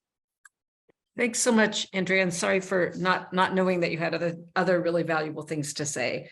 So I want to just identify a couple of things that I would like us to think about in the recommendations. I absolutely support all of the activities around awareness and education. I sometimes think a piece that's missing is addressing the issues of stigma. I think part of the reason people don't want to be diagnosed is because of the stigma attached to Alzheimer's and other dementias. And it's in some ways similar to me of the sort of breakthrough we've had in the mental health space where nobody wanted to, sorry, now I'm hearing background noise. We're not hearing that here, Catherine, sorry. Well, okay. Well, I don't know what to do. So I guess in the mental health space, it meant really challenging what mental health stigma was about. And you see sort of great strides, I think, in people identifying that they have a mental health disability, challenging sort of the assumptions that are made about it. And maybe a piece of this awareness is showing people living with Alzheimer's, particularly at the early stages, sort of living their lives and doing the things that all of us enjoy doing. But I think that is really as important as sort of talking about how do you prevent it through healthy brain initiatives and so forth, because it'll encourage people not to think of it as something that they just want to avoid and not talk about because of the way that others will view them.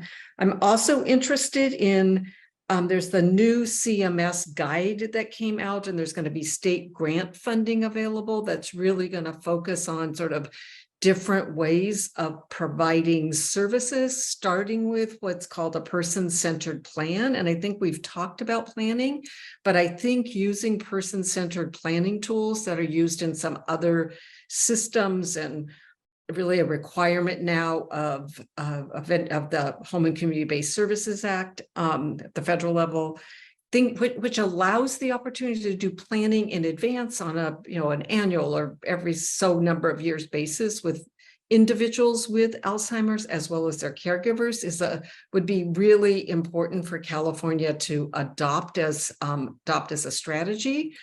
And then finally, well, I guess two things on homelessness was really important. I like the ideas about getting data. I'd be interested in sort of thinking about pilot programs that could be used to begin to simultaneously collecting data, identify other methods of providing services to people with dementia that have a diagnosis of Alzheimer's and what kind of treatment options, et cetera, and how do we provide those services to people who currently are living on the street. And then the last is, I thought the RAISE and the national indicators were so helpful. And I think connecting a lot of the approaches that we use back to those in terms of outcome measures would be helpful. I was struck with one, we were talking about a RISE goal, and sort of the long-term care services and sort of the value of connecting the work that's going to be the later presentation about access to facility policy for caregivers and visitors in a state of emergency or another kind of emergency to some of those goals, and sort of just thinking always about how does the work we're doing or the state is doing connect to these national outcomes, I think is a very powerful tool to create some synergy and some connectedness among the work that lots of different state agencies are doing. So those are my comments and suggestions for additions to the fabulous recommendations all of you made. Are there any last comments from other committee members? And if not, I think we should go to public comment before we then turn to the Alzheimer's plan update. The public comments, I think Michelle, someone will identify people, right? So Carol's going to open public comment. Rosie, if you could put up the public comment slide, please.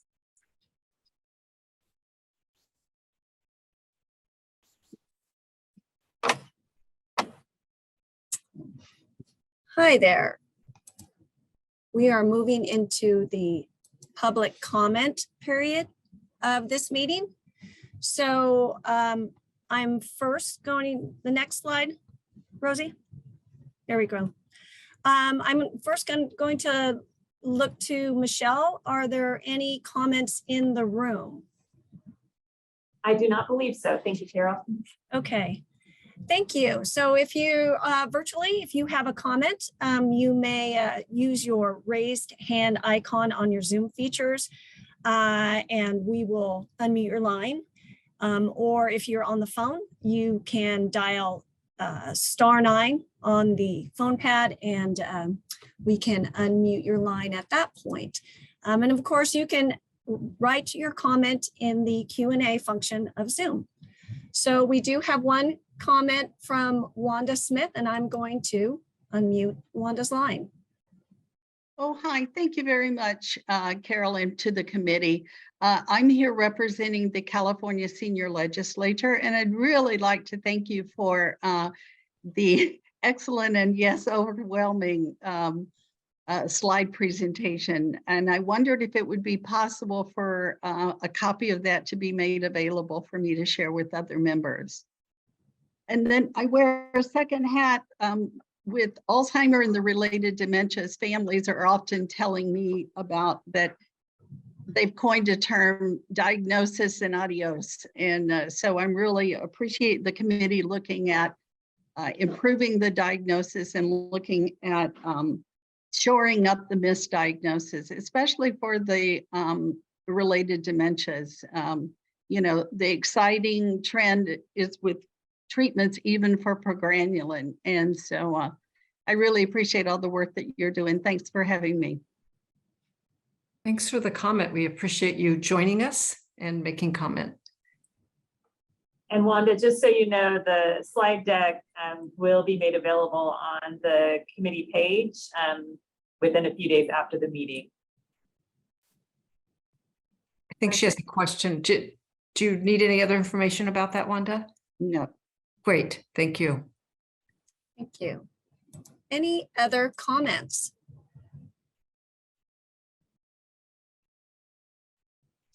Okay, so a big thank you to the committee members and Michelle, who did an amazing amount of work to pull this together. I think if you ever want like the overview of all the work the state is doing in a whole bunch of different areas and see the connection among that work and the connection to these national indicators, this is the presentation that really allows that to be seen, connects it to, in many ways, to the master plan for aging. So fabulous work, really great presentation. I'm sure many of us will go back to the slides and just spend a little more time with it. So thanks to all of you. And we're gonna turn it over to Susan and her team, who are gonna give us the Alzheimer's plan implementation update. Thanks, Susan. Great. Yes, You've got it. And I would be with you in person, but I've got some symptoms that are not yet COVID, but could lead to COVID. So I wish I could see you all in person, but I'm avoiding in-person meetings today. So first of all, thank you to everyone the panel that just presented. I learned so much from you, and it's excellent to have everything in one place. And I want to extend a very warm welcome to my colleague, Lauren Groves, who's been on the call since we started first thing this morning. So we'll go ahead. If you thought you were overwhelmed after the panel, we're gonna push you over the top now. So we'll go ahead and just ground you again in the 10 bold goals of the governor's Alzheimer's Prevention and Preparedness Task Force and the path forward. So we've got the 10 big, bold ideas here. And Lauren and I are going to touch on what's been active in the last quarter since you met in each of our respective areas. So we'll go ahead and go to the next slide. The biggest news is the governor and the legislature approved $50 million in the July 1 budget for older adult behavioral health. And there's a very strong nexus with this initiative and the population living with Alzheimer's and dementia, as well as family caregivers. In a series of roundtables we did throughout the state, Alzheimer's came up in every setting. So we're very excited. CDA will be leading this effort, and it's a three-pronged approach. The bulk of the funding will go to community-based partners for capacity building grants. That's about 30 million of the $50 million. 15 million will go towards an ethnic media stigma reduction campaign and extension of a warm friendship line. This may go to the friendship line. It will have to go out for bid, but we've had a really great relationship with the Institute on Aging and their friendship line over the last several years. And so those are the three components: the community capacity building grants, the stigma reduction campaign, and the warm support line. So if any of you have thoughts on this about where we should start, where we should focus our resources, priority actions for, as we get started, we're just in the beginning stages of planning. So we welcome any input from this committee. The next item is the California 2030 initiative. CDA embarked on this last fall, and it will wrap this fall. So it's a year-long initiative that's taking the most comprehensive examination of our 33 area agencies on aging in the history of our state. We've conducted over 80 stakeholder interviews. We've met with every single AAA in the state. We've developed data, quantitative and qualitative data. We have created AAA profiles, and we're now embarking on the best and promising practices from other states piece of the work. We have, we're partnering with Collaborative Consulting. They're just an outstanding partner in this work. And then we'll culminate with the state's first ever consumer satisfaction survey. It's called CASOA. So that is underway now, and it's a random survey going to households throughout the state. So we will have a composite picture for the first time ever of all 58 counties. And that's the last piece that will inform this work. And we expect to have recommendations in the fall about any changes. You've heard today about CALS Connect. This is our Administration on Community Living grant focused on Imperial, Ventura, and Marin counties. That's up and running now. We're really excited. In some places, they've been able to hire the first community health worker, and we're just really, really excited about this work. You also heard from Celine and others about the great work happening with Cal Compass, which was formerly the Alzheimer's Daycare Resource Centers, and the 7 that are working diligently. We're excited to share soon, probably early this fall, the first evaluation from our partner UC Davis, the Family Caregiving Institute, that will provide some preliminary evaluation. Michelle Johnston also leads that effort. So Michelle's our resident expert on that. We'll go ahead to the next slide, please. Cal Grows, many of you on this committee are grantees in the Cal Grows initiative. This is thrilling. The training is starting to happen. Direct care workers have started to receive incentives. All of the legwork that goes into standing up a $150 million initiative overnight. We're starting to see the fruits of that labor, and it's very exciting. And we really look forward to being able to have an inventory and catalog of all of these training courses available for free in multiple languages on demand.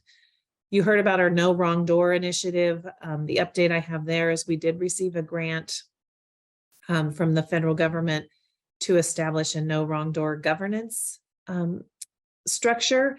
And we're working within the California Health and Human Services Agency across departments to have those preliminary meetings so that we have a governance structure. We expect a lot of our local partners to smooth out the silos at the community level, but this is the attempt to work in unison at the state level.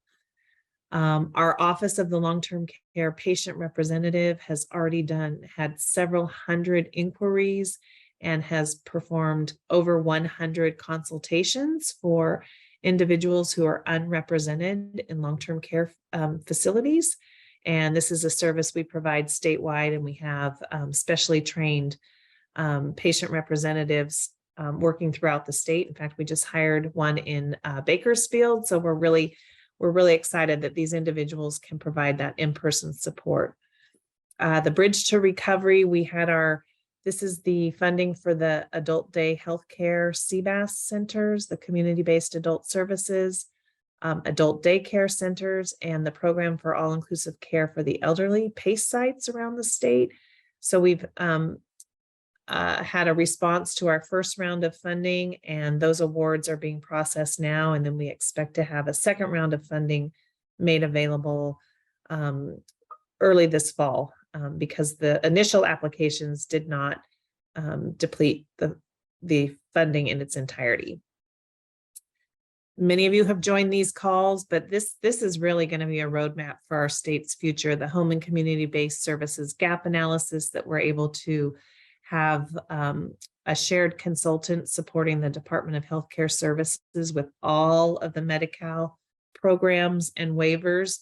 And the same consultant is working with the Department of Aging to cover all of the non-Medi-Cal services. So this would be area agencies on aging, caregiver resource centers, and more. So we're really excited that we're going to roll all this up and have a really good view of where the gaps are in our state. Most of them we know anecdotally, but we'll finally have the evidence.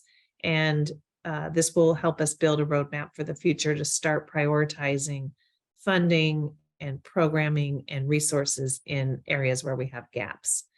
And then our partners at the Department of Healthcare Services continue their excellent work with Dementia Care Aware. Many of you are involved in that as well. And I think that might be it for CDA. Is there one more slide? Oh, that's it. I will share, we're looking with great interest at the study that was released as part of the Alzheimer's Association International Conference that named 4 California counties as the top 10 most populous Alzheimer's counties in the country, as well as Imperial County being in the top 10 for prevalence. We're thrilled that our Cows Connect project is working in Imperial County, and we knew that data before it was released, and that's why it was one of our priority populations. We also know that Marin is the oldest county in our state, so we're glad for that intersection, and just more evidence that California can and should lead the nation, because more people live in our state than any other state, and we have higher risk factors in terms of a more diverse population. So that is it. I will just share an interesting opportunity that we had. ABC is filming a 1-hour documentary on Alzheimer's and dementia that will air in November, and we were invited to contribute to that along with some of our key partners. It's going to focus on the Latino population, and there were quite a few interviews done at USC as well. So good chance, no promises, but there's a good chance California will be featured in this nationwide ABC documentary scheduled for release in November. And that's everything. Thank you for adding all those links. Wow. And now it's my pleasure to turn it over to Lauren from the Department of Public Health. Thank you, Susan. Good afternoon. I'm glad to be here with you all today. Thanks for having me join. I'm Lauren Groves, as Susan mentioned, with the Chronic Disease Control Branch here at the Department of Public Health. And I'm excited to give you all a sneak peek of 2 creative concepts that we will be focus testing in August and September for our awareness media campaign. But before I do that, I just wanted to give you a couple quick implementation updates that I think will be really interesting based on the conversation we've already had today. So our dementia-friendly Blue Zone pilot project in Sacramento County has begun implementation. So we're really excited and hope to have more to share with you all at the next meeting. Our 7 research projects that we funded last year are all in their 2nd year of funding, and they continue to show success and have impact in the field. Our caregiver training programs are in the final development stages, and they should be disseminated soon. And again, we hope to have more to provide you all next meeting. And then we also have our standard of care projects, and they're in early implementation phases. And more updates should be available soon on that as well. But I did want to include that this will include a risk reduction and community engagement standard or model of care. So something that communities can take and build a risk reduction campaign or community program in their county or city, and a provider post-diagnosis treatment and care resource clearinghouse. So this will address what providers can do for a patient after a diagnosis and builds off of a lot of the hard work of our dementia care projects. We have heard from providers that they don't want to diagnose because they're not sure what to do for a patient after they diagnose. So this will be giving them all of their resources in one location to really help them decide what the next steps might be for a patient who's diagnosed within their practice. So just want to say a big thank you to the Dementia Care Aware project, because we've built off of their success in order to provide the next phase of what we can provide for provider groups. And it is focused on primary care, but it also extends out into like emergency room care providers and other locations where we hear diagnosis happens regularly. So just wanted to give you guys that update. And then lastly, all 13 of our Healthy Brain Initiative projects are up and running throughout the state. And our hope is that we can continue to expand to more counties. So we're always looking to grow that program and see how we can move forward with it. Next slide, please. So on to the really fun stuff. Our Alzheimer's disease public awareness media campaign has 2 big main objectives, which include shifting public perceptions and reducing social stigma around Alzheimer's disease by combating existing attitudes and beliefs among our target audience who are at most risk of developing Alzheimer's. And secondly, we want to increase awareness of the Alzheimer's disease as a chronic condition, that there are specific measures folks can take to reduce their risk of developing Alzheimer's, as well as increasing awareness of the signs and symptoms of the disease. So a variety of paid media placement that best reach our target audience will drive the audience to our campaign landing page.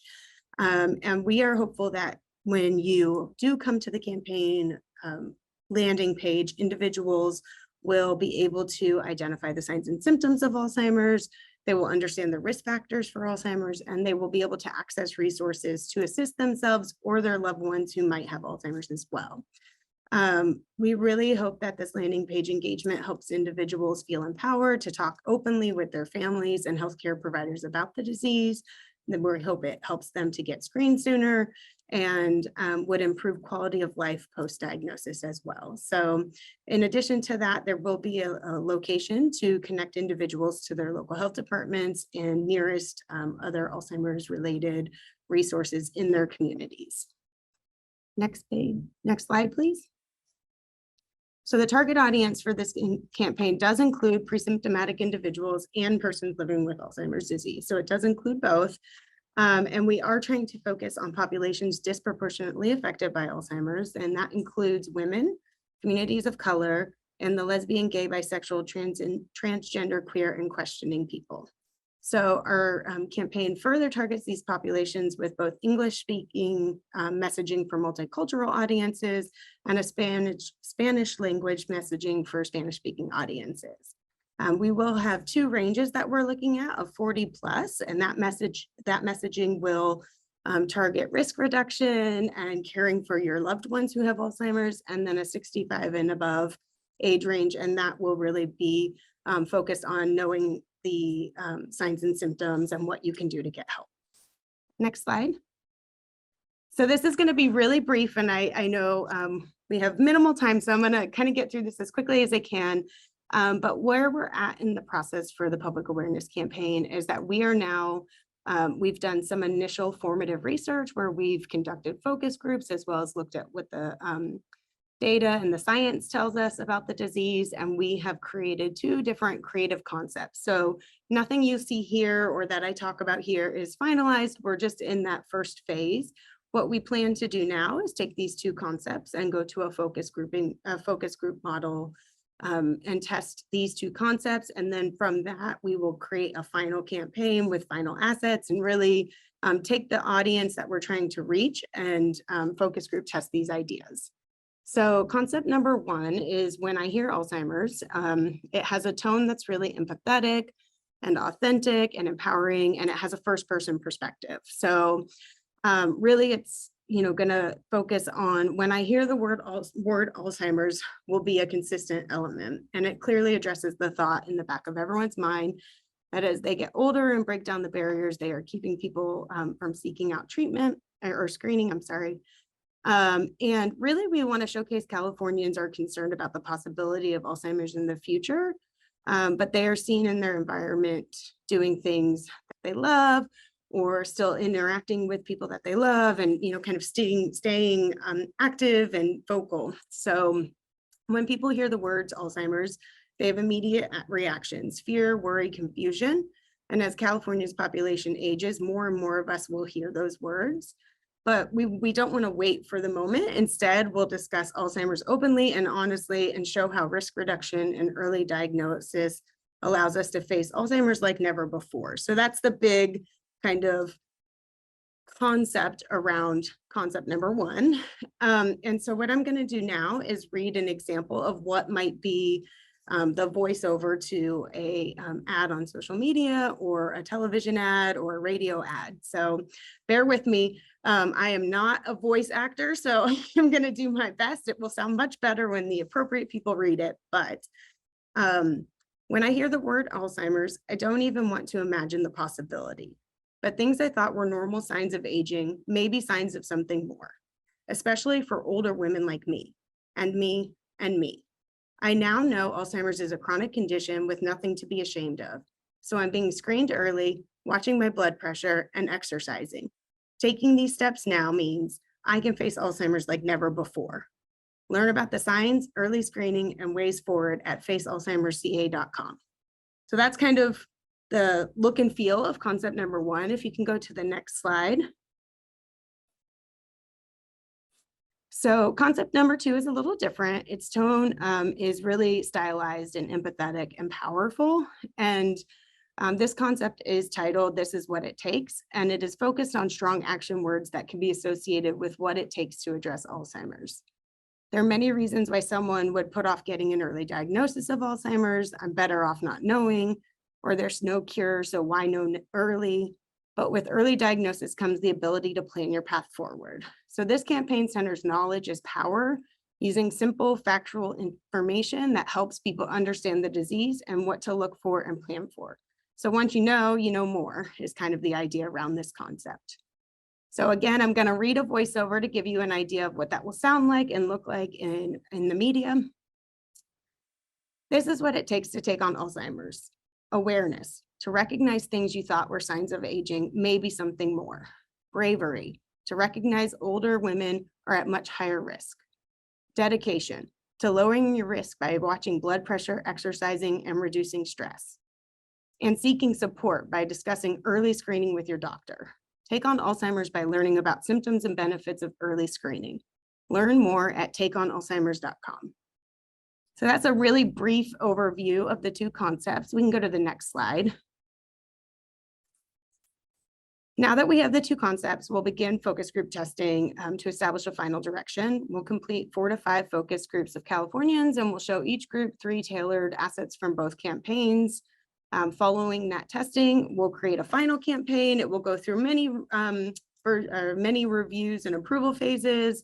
And once that is final and completed, we're definitely going to come back and share with all of you and provide you an overview before we start the media out into California as a general rule of thumb. So this is our really big news moving forward. And we wanted to make sure you were all kind of part of the process, understood where we were at, and knew that this was continuing to move forward. I know we talk about implementation without all the details. So wanted to make sure you understood where we were at in the process and when you might start seeing the campaign out in the public.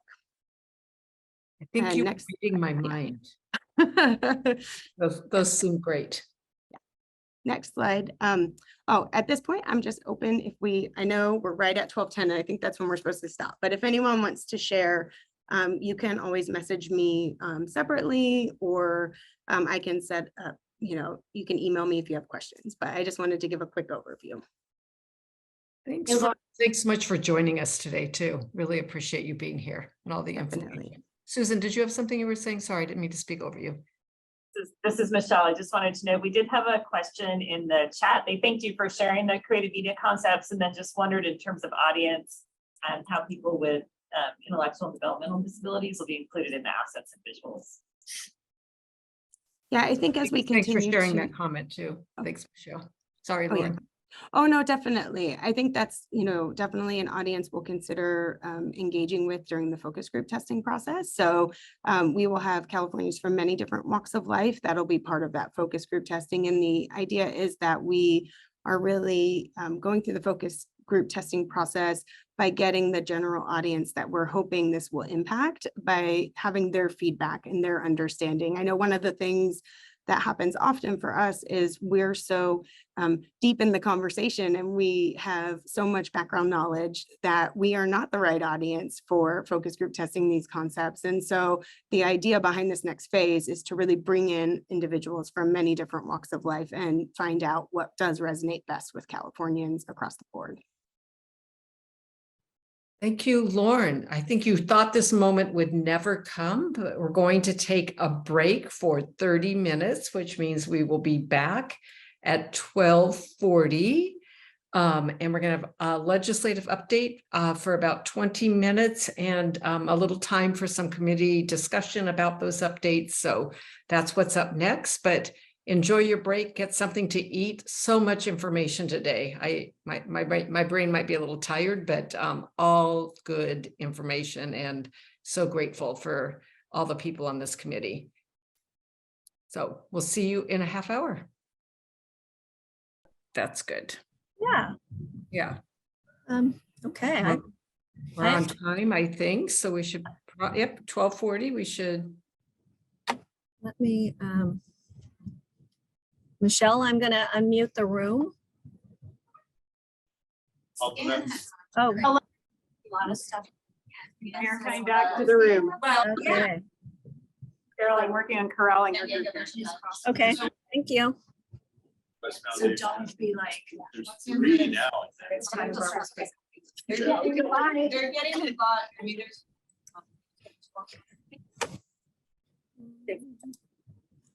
I like our center and the one up in. Okay, Catherine, I think I have gathered everybody back in the room. Perfect. A new skill required, herding people that are actually attending in person, right? We all forgot about that part. So thanks for gathering everybody back up. And I think we are going to start with our legislative update. We're always so fortunate to have Barbara McClendon and Jarrett Caruso-Clock update us. They're going to take about 20 minutes and they'll have a little discussion before we move into the topic after that. So thanks everyone for being prompt in returning. And Barbara and Jared, we'll let you take it away. He switched it back to the front. So Oh. you go through We have to go up there then? Yeah, We have sorry. to go up there. They changed a lot. Get your makeup done at lunchtime. I know.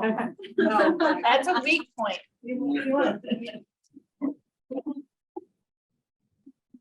No. excited. Okay. It's Good report.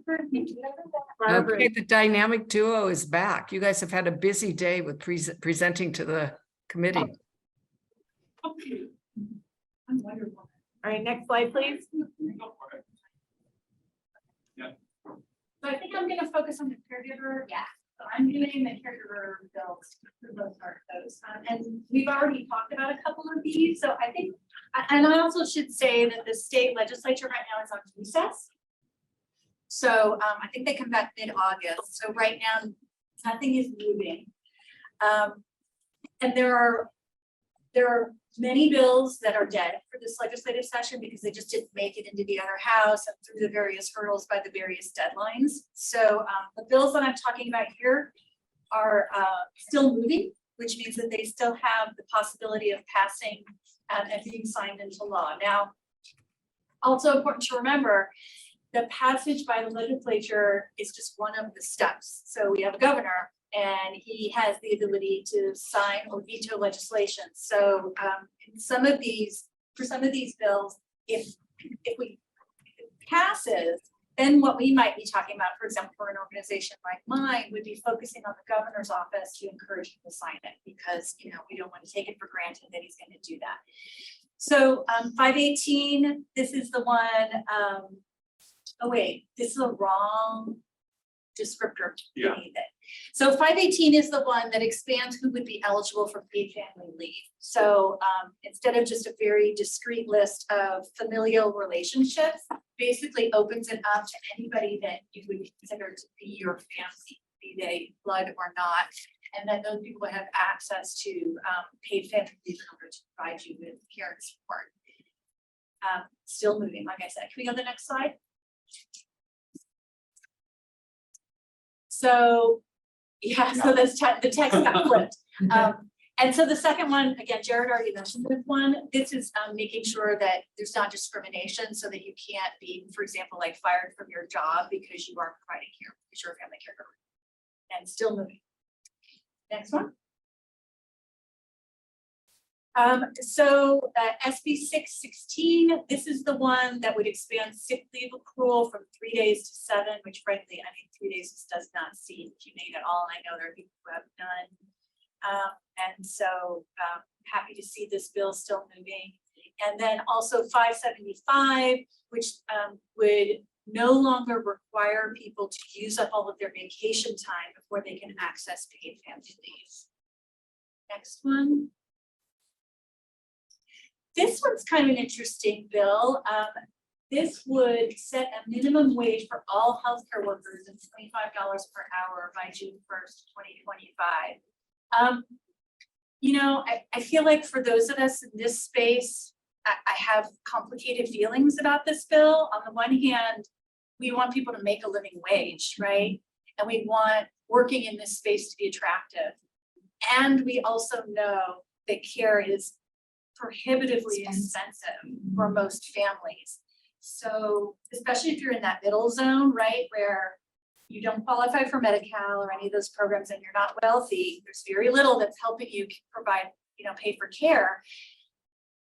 If this minimum wage were to be set, I think there's almost no question the cost of care would go up with it. And so, you know, what does that do to our families? So it's a difficult space to kind of be sitting in, but that bill is still moving, so we shall see what happens. Next slide. This one, AB 48, adds to the Patient Bill of Rights to receive information about psychotherapeutic drugs. I think many of you may know that in our space again, it's certainly been the case that medications have been used in over the years to just control behavior, right? And not necessarily to the therapeutic benefit of the individual. So this would put in some protections so that if a person is prescribed psychotherapeutic drugs, it's for the right reasons, not for the wrong reasons. This bill, though, has been referred to the Senate Appropriations Suspense File. Technically, that it's not dead, but whether or not it comes, the suspense file is sticky.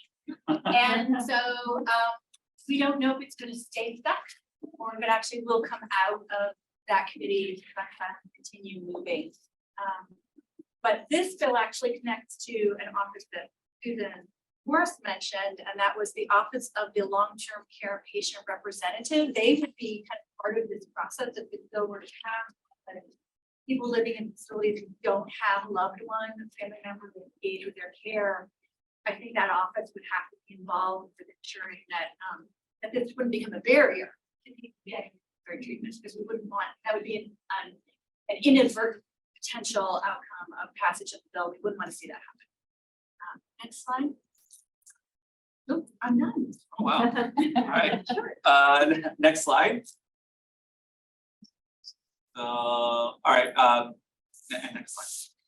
So again, Jared Jeruso Cloak, Alzheimer's Association. We had 3 sponsored bills, as we mentioned in previous meetings, one of which did not move forward. The other 2 I'll give updates on in a second. But AB 21 was around law enforcement Alzheimer's specific training. It was a mandate. It got held in the first House appropriations, but through the last 2 years of moving forward these this type of bill in our collaboration with POST, the Commission on Peace Officer Standards and Training, I do think that we may have opened a door on Alzheimer's certified training for officers. So it would be permissive, but it would be an opportunity for officers throughout the state to gain credits for their licensure by taking our Alzheimer's training, which would be fantastic. It is not the step that we wanted. We wanted a mandated training because we still think that there is a challenge in this space. But in looking at our colleagues in Hawaii, they essentially ran a bill that was not a requirement that officers or first responders get dementia training, but an opportunity for them to do so. And I think that they've trained, I'm going to get this number wrong, but around 4,000 first responders throughout the state of Hawaii, which is a significant number, through a permissive strategy. So we are interested in exploring what this means with POST and seeing what opportunities there are, if there needs to be ways to incentivize officers to be able to take this training or not, and then see what the next steps might be. But it could be a good next step for this work that we all know is incredibly important. Next slide. So now into the 2 bills that are moving. AB 387, as you all know, updates this committee. It adds additional members, removes stigmatizing language, conforms term lengths of those living with the disease, like Pam and like Andrea, to everybody else's. So everybody serves 3-year terms. The bill is in Senate Appropriations suspense file, though, which was not what we expected to happen. In the Assembly, it moved on consent through the appropriations process. And I think we assumed that there'd be little to no costs or absorbable costs for the implementation of this bill. The appropriations analysis estimates up to $50,000 in new travel costs for the new members, and then $140,000 in $143,000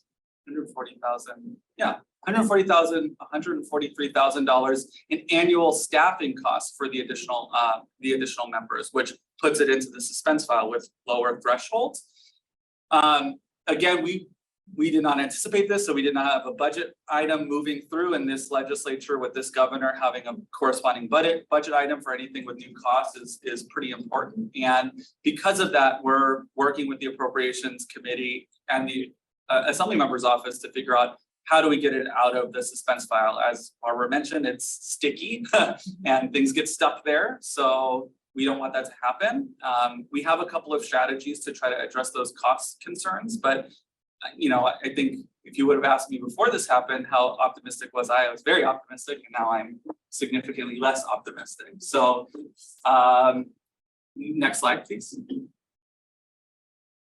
Our other bill that I mentioned very briefly is SB 639 by Senator Limon. This updates the Alzheimer's the Alzheimer's disease centers, of which there are 10, to become Alzheimer's diagnostic hubs. So we shifted the language there, and then we fold in Dementia Care Aware as a program. This bill moved through the legislative process, as many of our bills do, very quickly. Policy committees were on consent. Didn't go through the appropriations process. Floor on the Senate side was on consent. We had to hold it really on the Assembly floor just to be able to receive amendments from the Department of Healthcare Services, Department of Aging, Department of Public Health, to make sure that what we were looking to implement aligned with the work that is being done across the departments. We obviously did not want to move a bill forward that did not account for kind of what the department's needs were. And so we had to, and because this bill was moving so quickly, I think it presented a very unique challenge, which is that, you know, we were still waiting for those amendments. Once the legislature reconvenes, we think that it'll move through the assembly floor pretty easily, and then it'll have to go back to the Senate for what's called concurrence because of those amendments. But we still feel fairly optimistic about this bill moving forward.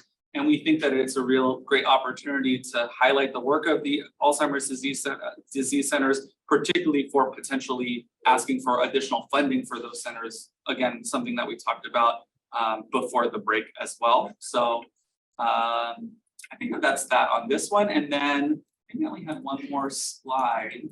So there are a number of bills here that we've gone over. Some of them are bills that have been held. I'll mention two bills though that are relevant to this committee. So SB 544, you'll see on the right-hand lower side by Senator Laird, that preserves some of the pandemic-related flexibilities that were offered to statewide boards and commissions, which we feel would provide additional flexibility for a body like the Alzheimer's Advisory Committee. The bill, I believe, is in the Assembly Appropriations Committee, and I think in talking to their sponsor, the Commission on Aging, they're optimistic that it'll move forward, but there has been some pushback about how this bill impacts access.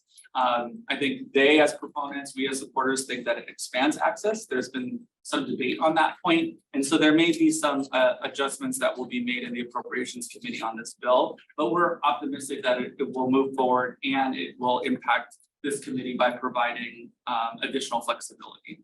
The other bill that I think I've mentioned as well is AB 820, again, another Commission on Aging bill, which adds individuals who can represent and advocate for those aging populations to a number of statewide boards and committees, including this one. And that interacts with our AB 387 because we add a representative for the Commission on Aging. So it's something that we want to see there we want there to be alignment in what they're talking about with respect to the advisory committee, a bill and a process that we've all engaged with for now 2 years, and are comfortable with the additions that have been made, and making sure that where AB 820 touches this committee, it's the same language, so that if either bill passes or both bill passes, it's the same basic concept. The only challenge there is, because they're adding a representative to a number of boards and commissions, the legislature is really focused on making sure that bills are not self-serving. So it can't be a bill that says a representative for the Commission on Aging. It has to be broader than that. And the broadness of that language, in my opinion, doesn't work for the representative here, because one could make the argument that everybody here is advocating on behalf of those interests. So we want to see our language incorporated into the Reyes bill. And if both bills move through the appropriations process, we think that that is something that we and the sponsors of AB 820 agree on. So we don't think that there will be any conflict there once we get to that stage, if we get to that stage. We're both in the same appropriations process. So I think that that's. Before you go though, can I, on Jared's slide there, AB 423, so that is legislation that Alzheimer's Los Angeles, Alzheimer's San Diego, and Alzheimer's Orange County had sponsored, and this is related to establishing the Wandering Task Force, and the bill died this session because it had over $10 million of costs stuck to it by the Department of Justice. But I really feel like this issue of wandering broadly also connects over, we were talking in the break about this, to the issue of emergency preparedness. And so I would like to see this committee kind of dive into that issue, and maybe, perhaps not at this meeting, but in future meetings, this could be an area where we could make some robust recommendations to the Secretary. Okay, thanks for that update, Jared and Barbara. I guess I wanted to go back just for a second to this committee's bill and talk about kind of strategies for getting it out, and I had a couple of thoughts. So can we just go back to that slide? I don't remember what number it was, maybe like 3 back or something more. Yeah.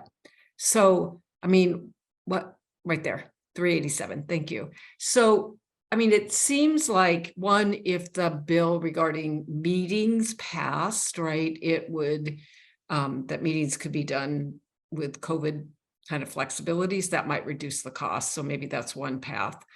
I mean, a second path might be to not include additional members and or to instead say the secretary can appoint additional members, and in appointing members should consider, and then kind of give the examples that are here, right, of things the secretary could consider. And if he wants to, he in this case wants to appoint additional members, which then doesn't make it a mandate as much as the secretary has the flexibility about adding members. But I guess I say that I think it's important to look at other options to reduce the cost, because some of the language in the statute is so stigmatizing, and we're in a place where we currently have members who aren't afforded the same terms as other members, that I would really individually think that that's just worth achieving, even if because of the budget appropriations kind of challenges, we can't get the additional members. So wondered if you have thoughts about approaches and yeah, it's my job to have thoughts about approaches. Yeah, well, the comment about SB 544 preserving the flexibility is something that we're definitely thinking about. I mean, if you were to think if both bills pass as currently stand, they both are enacted at the same time, the additions are, you know, like the travel costs are accounted for in the additions at that stage. But I think we're trying to do with appropriations is make that case. And if we need to delay potentially the implementation of our bill to really make that case to say, you know, we're optimistic about SB 544 impacting this committee in however it's amended. We think that the administration is interested in that bill as well. So we think that there's an opportunity there. So that is I think our best case scenario in preserving the bill in its entirety, but maybe it's implemented July 1 of next year as opposed to January 1 of next year. That, again, that would be a best case scenario. Our worst case scenario is a version of what you mentioned in your comments, which is removing the additional members and essentially just conforming the term lengths and removing the stigmatizing language. That's I think our worst case scenario, because, you know, we think that there's broad-based agreement on the needs to make these additions, and we think that there'd be value there. So it really will take a read of the appropriations staff and the process to determine what our opportunity to get out of suspense is going to be. I mean, it's a very opaque process, and we might think that we have a good chance of getting the bill out, making minimal chances, but then, or making minimal adjustments, and then be, you know, left with nothing. But I do like your idea of that middle ground potentially of allowing the secretary, which we have done in the bill, to appoint in the bill as it currently stands 4 additional members as they see fit. We potentially turn all of the additions to that may add these additional positions. I hadn't thought about that before, so we can talk to the Assembly Member's office about that as like a middle ground solution. I mean, all options are on the table to get this bill out. I really want this bill to pass this year. Can I add to that? okay, so thanks for that. And I guess I would say they're all different options. I think sometimes we just have to say, as opposed to being worse, it's a place to start in terms of making things better for this committee, and that we can continue to work on it. So if there's a way I can be helpful, or however, let me know. Just, I mean, not speaking on behalf of the committee, because the committee doesn't take, you know, like kind of formal positions. We advise the secretary, but I'm happy to personally be helpful if there's a way I can do that. So thanks for the updates. Catherine, and Andrea had a comment. Yeah, Sure, thanks, Andrew. So, you know, as a committee member, a person living with this experience, it literally takes over a year just to get familiar with it. And it's hard to get work done when you're in a stage of just trying to understand what's going on.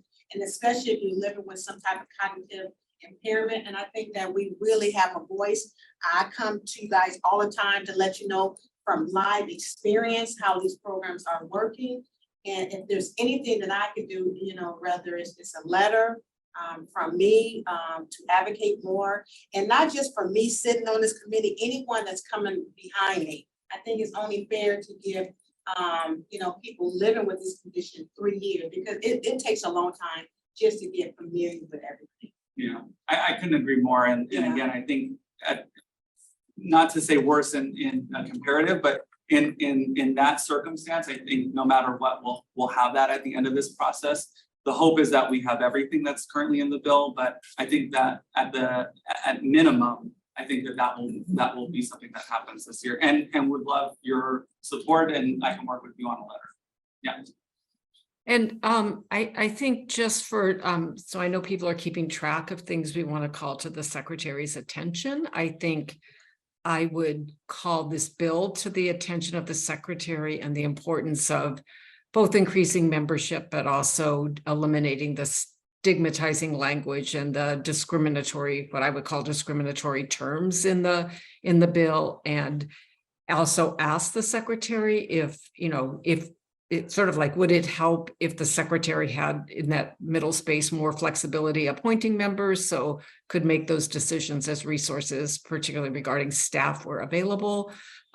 Just because I think that might be kind of the interim path to get it forward. And then in a better budget climate, you know, we can always go back and make certain positions mandatory if we're able to do that. So maybe that could be added to the calling this bill to the attention of the secretary, because I think he might be able to be helpful.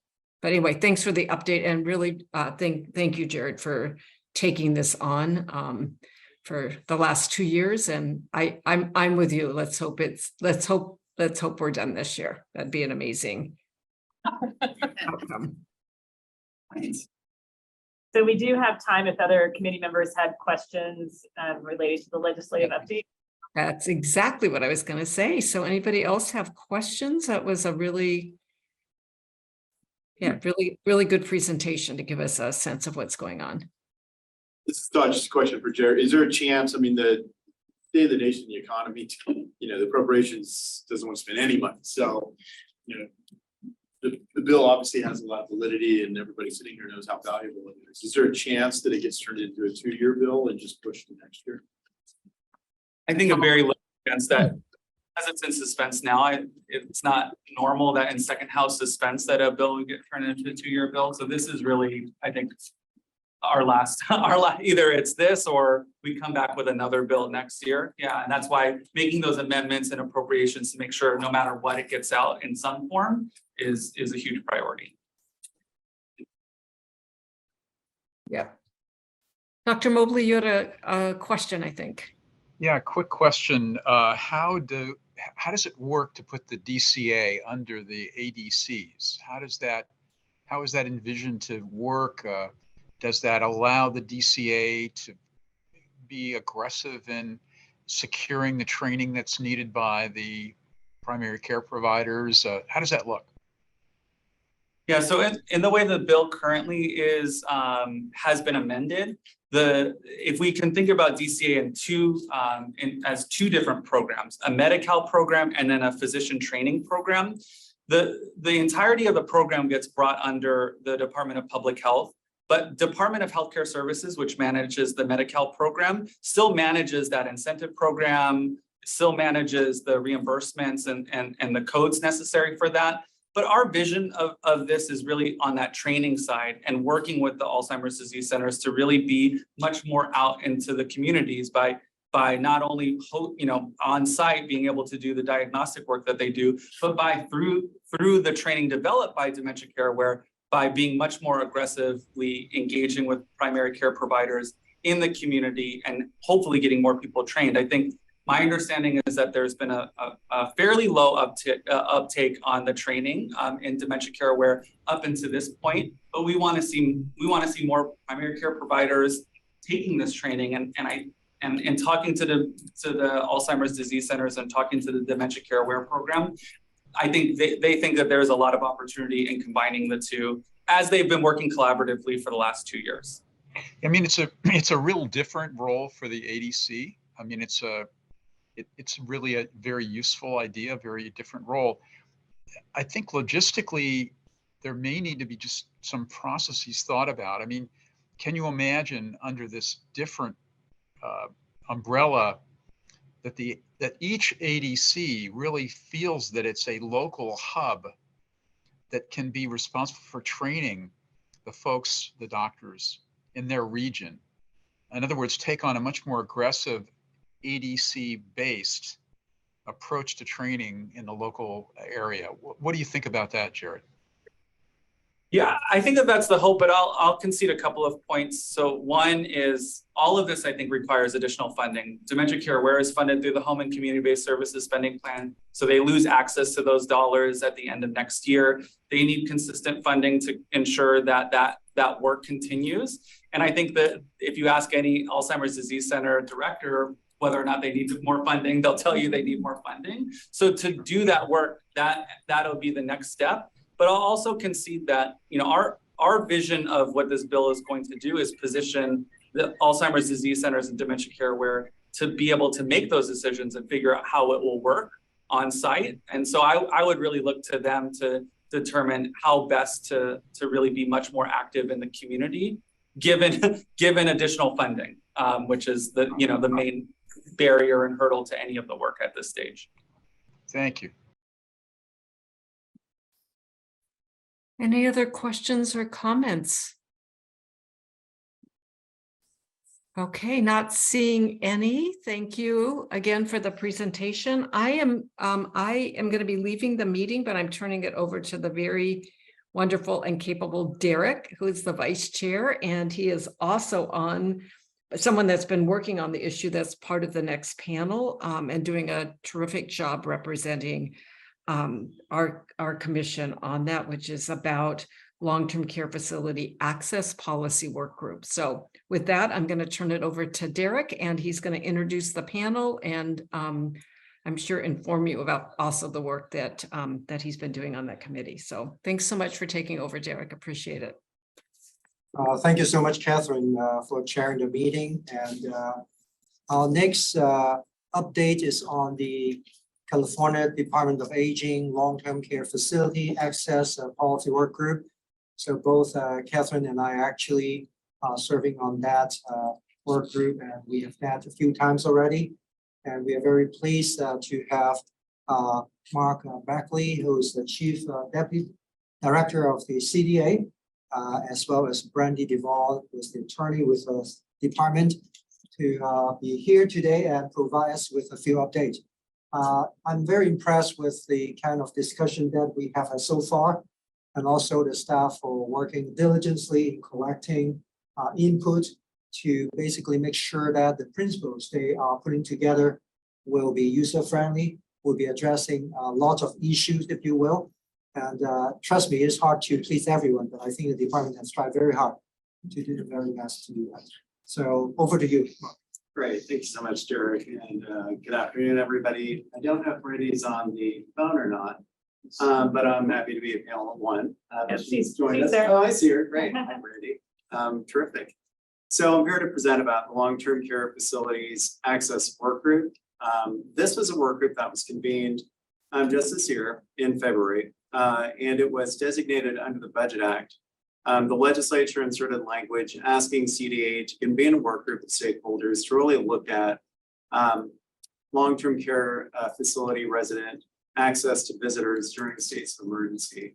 As we know, during the COVID pandemic, visitation was severely restricted. Early in the pandemic, visitation was completely prohibited. I would say later in 2020, visitation was opened up. Mainly, for outside visits, window side visits, and then late in the pandemic, visitation was opened up to individuals who had PPE or had vaccination shots. And of course, now visitation is pretty much back to normal at long-term care facilities. There was legislation that was attempted in 2022. It was an Azurian bill called the Long-Term Care Facility Resident Designated Support Persons Act. That bill was held because it was really clear in discussions that the author's office had with advocates and with stakeholders that more discussion was needed. That there was various perspectives from public health, from resident advocates, and that there was really a need for a work group to be convened to discuss all these varying views and issues. So in February, CDA kicked off the work group. It consists of 31 stakeholders. And if we go to the next slide, the stakeholders really convene a broad array of facility operators, state departments, resident advocates, experts on behavioral health and elder justice, association representatives, and of course, as Derek said, he and Catherine are representatives of this committee on the stakeholder work group. Okay, next slide. And the slide after that, so that's all of our stakeholders. I also want to highlight that what was really crucial to us is that we also have the choice of the residents and family members themselves on the work group. So I am proud to say that we do have resident and family members on the work group, and they really provide a powerful voice. So as I mentioned, the goal of the work group is really to develop a set of recommendations for the legislature to consider on the access to residents and visitation policies during states of emergency. I'd say that a really critical balancing point for this work group is really that balance between public health, so the safety of the residents, protection of the residents, balanced against their need for visitors. And we know that visitors, family members, loved ones are really crucial at all times, but particularly during states of emergency. And there has been research that shows that with a lack of visitation, a lack of social interaction, it does have some adverse behavioral health as well as physical health effects on residents. So that's, really a critical balancing point during this work group. CDA has contracted with a consultant, Janet, to help us facilitate the meetings as well as conduct research for us. So we've got a lot of great research that's been conducted today. There's approximately I'd say about half the states have some essential or compassionate caregiving laws on the books. So it only makes sense that California is looking at this issue. The work group has had one kickoff meeting and 3 work group meetings. And then we have one more meeting left. And then we're required to submit a report to the legislature by April 20th. Next slide. Okay, so in order to meet legislative intent, and the intent of the work group is really developing policies and practices for long-term care facilities that serve primarily older adults, but really, all adults. So it was really important that we clearly define the scope of what a visitor is, what types of facilities that we're considering, and what types of emergencies that we consider. So you can see the list of visitors that we've identified as designated support persons for residents. In terms of facility type, again, predominantly facilities that serve adults and older adults. There was a question early in the work group about whether or not we'd be covering facilities that that have children, and the decision was made, no, we don't have the expertise. It's really beyond the scope of the work group to consider those types of facilities. And then finally, emergencies. So the work group decided with guidance from the legislature to really broaden the definition of emergency. Under the original Nazarian bill, it was really specified towards public health emergencies. We broadened that to cover things like power outages or natural disasters as well, because really visitation should occur during states of emergency, regardless of emergency type. Okay, next slide.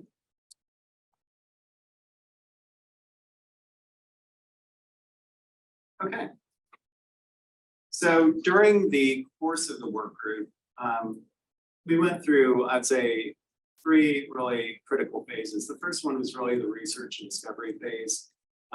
What are other states doing? What's the research about the importance of visitation, the effects to residents when they lack visitation, the benefits to residents when they actually have visitation, as well as just policies and procedures that have been developed. Different academic research that was developed on the subject. The second phase, I would say, is really hearing from the residents themselves. So our second work group meeting was really dedicated to hearing the residents' stories, what they went through during the pandemic, what their loved ones went through when visitation was restricted. And I mean, truly heartbreaking stories. And I just really, appreciate the candor and the courage that people had to speak out about their experiences during that work group session. The third work group was really centered around public health concerns and needs. So what is it that public health thinks that they need in terms of protecting the safety of residents during pandemics or during crises, while still attempting to maintain some visitation policies. So that was a really important perspective and view to hear. The phase that we're in right now is really developing principles. So if California decides to adopt visitation or essential caregiving policies, what principles should those policies follow? And then what concrete recommendations are we going to put forward to the legislature for consideration? Next slide. So this really just talks about the various phases that I just described. I will say that what's really important about developing the recommendations and the principles is that we did take the information from the initial kickoff meeting and from work groups 1 and 2 to develop the principles that I'm about to discuss. So all of this is based in people's experience, the perspectives of the work group members, and the research that Manat was able to compile. Next slide. So from this, we developed 7 core principles. And we really, it was great to see as among the work group members, there's great consensus among the members around these principles, at least the ones that responded to a survey that Manat sent out. So it's good to see that there's some alignment among the work group in terms of what's really important for, caregiving and visitation during states of emergency. So the first principle is that visitors are essential to long-term care facilities, residents' well-being, and that they should be considered essential caregivers to residents' care. So in addition to what I mentioned, the importance of social interaction, people having that connection to other folks for their behavioral health needs, but also I think what really came across in the work group is how important they are to the physical health, that they can observe behaviors, that they can provide assistance that maybe facility staff aren't providing. So that was really important. The second principle is that the work group acknowledges that parameters need to be established. So standard parameters for all facilities. During the pandemic, as many of you may have remembered, you'd have local public health ordinances, you'd have state direction, and then you'd have federal direction, and they didn't always align very well. And I think it created a lot of confusion for facilities. How much visitation should I allow? When should I restrict visitation? Some went very conservatively and did a lot of restrictions. Others were a little more liberal in their access to residents. But really, we want to create that clarity for all facilities so that they have a common standard that they can follow. Next slide. Okay, and that the proposed framework would include appeals. So if a facility isn't allowing the kind of access according to the design standards, that there's some sort of an appeal board that would be designated. Maybe it's the state level where somebody can say, I was unfairly denied access to my loved one, and have the facility provide the access if they're not providing it appropriately. The fourth principle would establish a right of residents to see a wide range of visitors during a state of emergency. So that could include their spouse, it could include a friend, it could include, say, a spiritual advisor. Not that you just really restrict it to 1 or 2 people, but you'd open it up to a range of people. Now, facilities might restrict the number of visitors that somebody can have at any one time, but you really can't, you really shouldn't just restrict it to just 1 or 2 people that they're able to see it all. Next slide. Okay, principle 5, and this is kind of split up into 2 parts, that visitors should adhere to the same safety protocols as long-term care facility staff, although there could be variation depending on, say, supply issues. So I would say this is a really tricky issue that we're need to wrestle with. Because we know during the pandemic, PPE was restricted, access to vaccines were restricted. So we really have to think about, should visitors, designated support persons be prioritized in terms of receiving PPE earlier or receiving the vaccine earlier so that they can visit their loved ones. And then principle 5B says that when there are such external factors, so say the PPE isn't available, the vaccine isn't available, that visitors follow the framework that's been designed, and then we'll talk about, say, minimum visitation policies when there might be these kind of shortages. Next slide.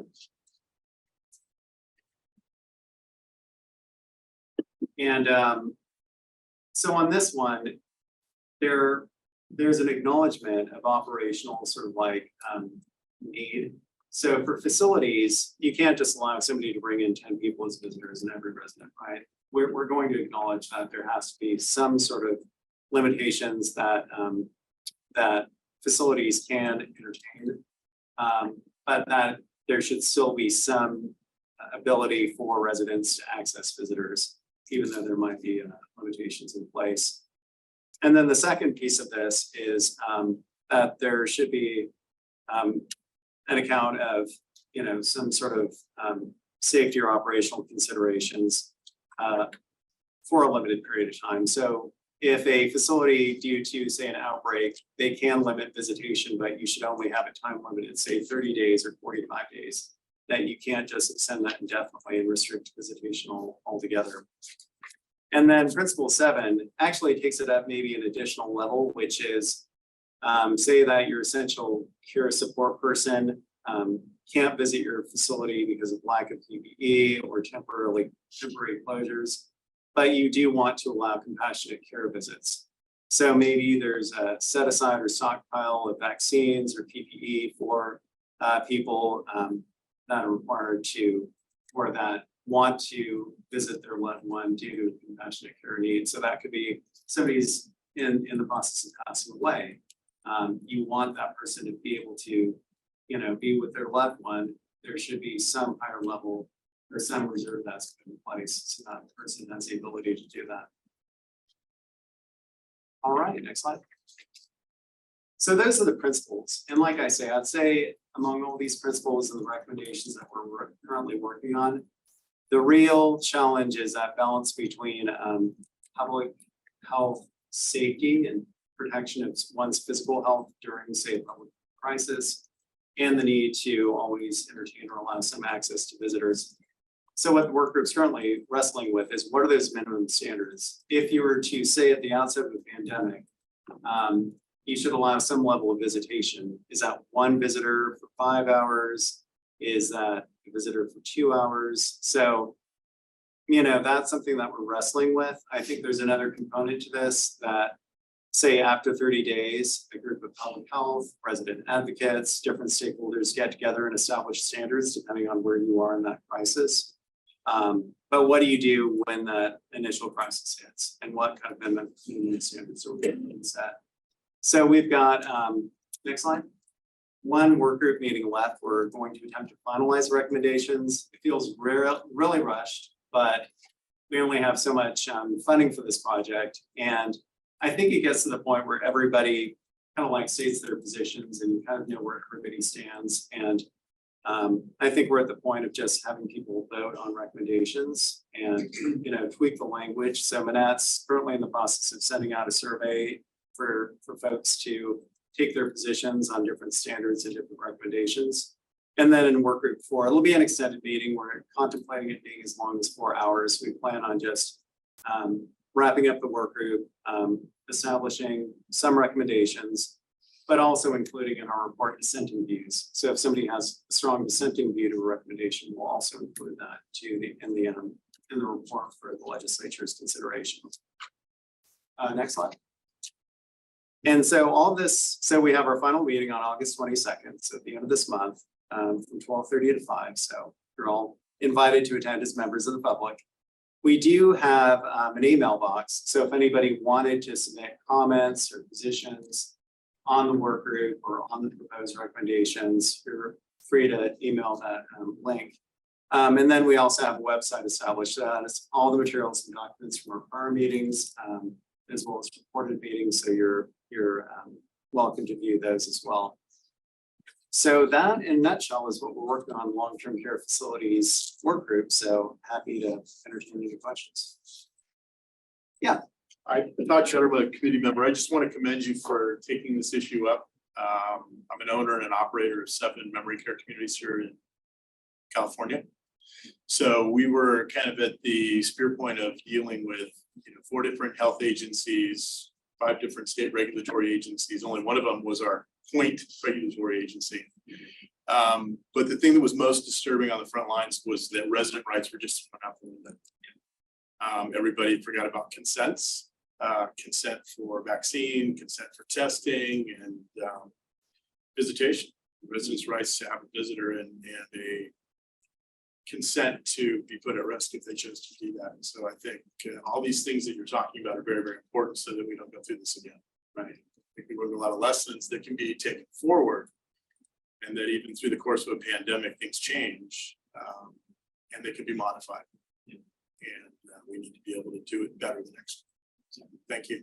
Appreciate it. I do want to thank you, Mark, as the representative from this committee, and also previously on the operator of skilled nursing to assisted living, and also a family member whose mom actually stayed at hospice for the last 2 weeks of her life. I really think it's important to define this in very detail, so that we understand that not only as our own operator, we have to follow certain protocol as family members of residents, and what kind of rights do we have. And I have to say, during the last few meetings, I think the committee did a very good job by having Judith Miller, who is from Managed Health, as the facilitator of the discussion. I think she has done an marvelous job in this space.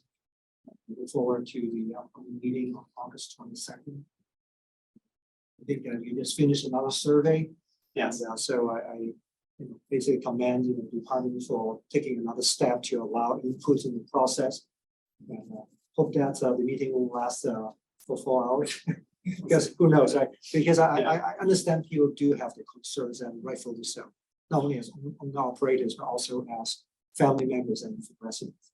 And so I appreciate the department for taking this very important step to make sure that things will address a lot of issues. Yeah, we're happy to do it. I also want to give a quick shout out to my co-lead on the work group, Randy Duvall. She is one of the attorneys with the department, and she's done such a brilliant job in helping to facilitate and organize all of this. So thank you, Randy. And Brandy, if you have any comments you'd like to make, feel free to do so.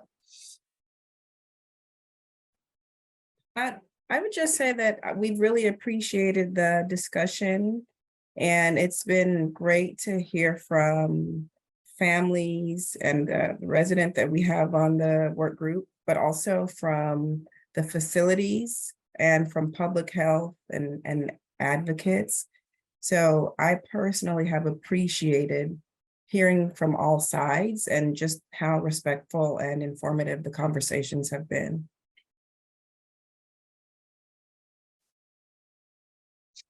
Yes. So what's the vision for these recommendations once they're done? Is this going to be guidance, or is there some path for these recommendations to be binding? What does it look like? Right. So yeah, as I mentioned, this was structured by the legislature, and I think the legislature's intent in convening this work group is really to get all the perspectives on the table. I think when the original bill was introduced, there was concerns from various, various sectors such as facilities or from public health, and they didn't really feel like they were able to have like meaningful, engaged dialogue, and it felt a little rushed when they were working the bill through. So I think the hope was through this work group that everybody kind of gets their views and positions on the table and works to negotiate something that's acceptable to all these different sectors. And then I think it's, I hope the legislature, once they receive our recommendations, that they can put these into a bill and put forward some sort of essential caregivers law, I would imagine. That would make sense to me. Can I say too, that these issues are also applicable to the hospital setting? So I have all kinds of stories of caregivers who were not allowed into the hospital with their loved one who's gone into the ER, who has, I mean, yeah, and I realize the hospital setting that's a whole nother animal. But, and it's not in the purview of this work group, but there's work that needs to be done in that space too. Yeah, and there could be good work and lessons learned taken away from this work group that could apply to hospitals, but yeah. Can I add to that? So yes, I was definitely gonna ask about the hospital. I lost my sister last year and she was actually a nurse evaluator and she was one of the best out there. And we were denied access to be able to see her as she was dying. It was just awful. We tried to be there as much as we could, but at night we couldn't be there until they changed her status. So. We heard so many of those kind of stories during the work group meetings. Really heartbreaking that somebody would have to be separated from their families, family members passed away. I would like to add a different story to my experience, in the hospital. As during the last 2 days of the life of my younger daughter, who passed away 7th of September, we received so much sensitivity and care from the hospital in the peninsula. And so we were allowed actually to stay for as long as we want. And at any one time, they allow up to 6 people going into the ICU unit to spend as much time with us and with our So I think it's really dependent on, the owner operator and the hospital, but I also agree that we need to have a general kind of protocol so that not just one hospital is doing it, all the hospitals are having that kind of compassion and having that kind of sensitivity, because it means so much to the family members that we are allowed to stay there as long as we want. Yeah, I mean, I think that's the hope, is creating standards so that facilities aren't left guessing, because they might think they're doing the right thing by restricting visitation, protecting health from infection. But it's getting that balance, and I think it's really up to a greater group of body to do that. Any other comments or feedback from the committee members? Any committee members who are joining us via Zoom, if you would like to make any comments, please do so now.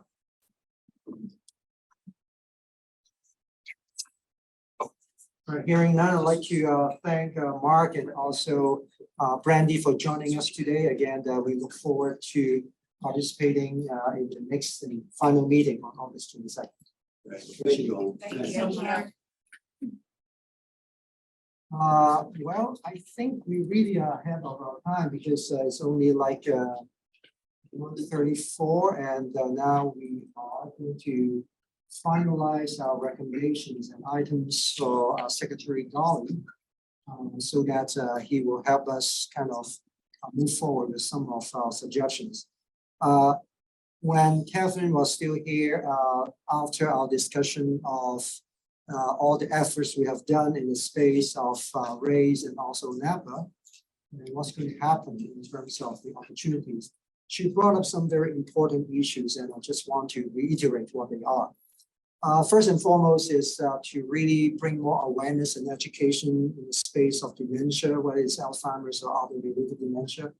And I think it's very important. It's also related to addressing the issues of stigmatizing someone diagnosed with Alzheimer's disease and related dementia.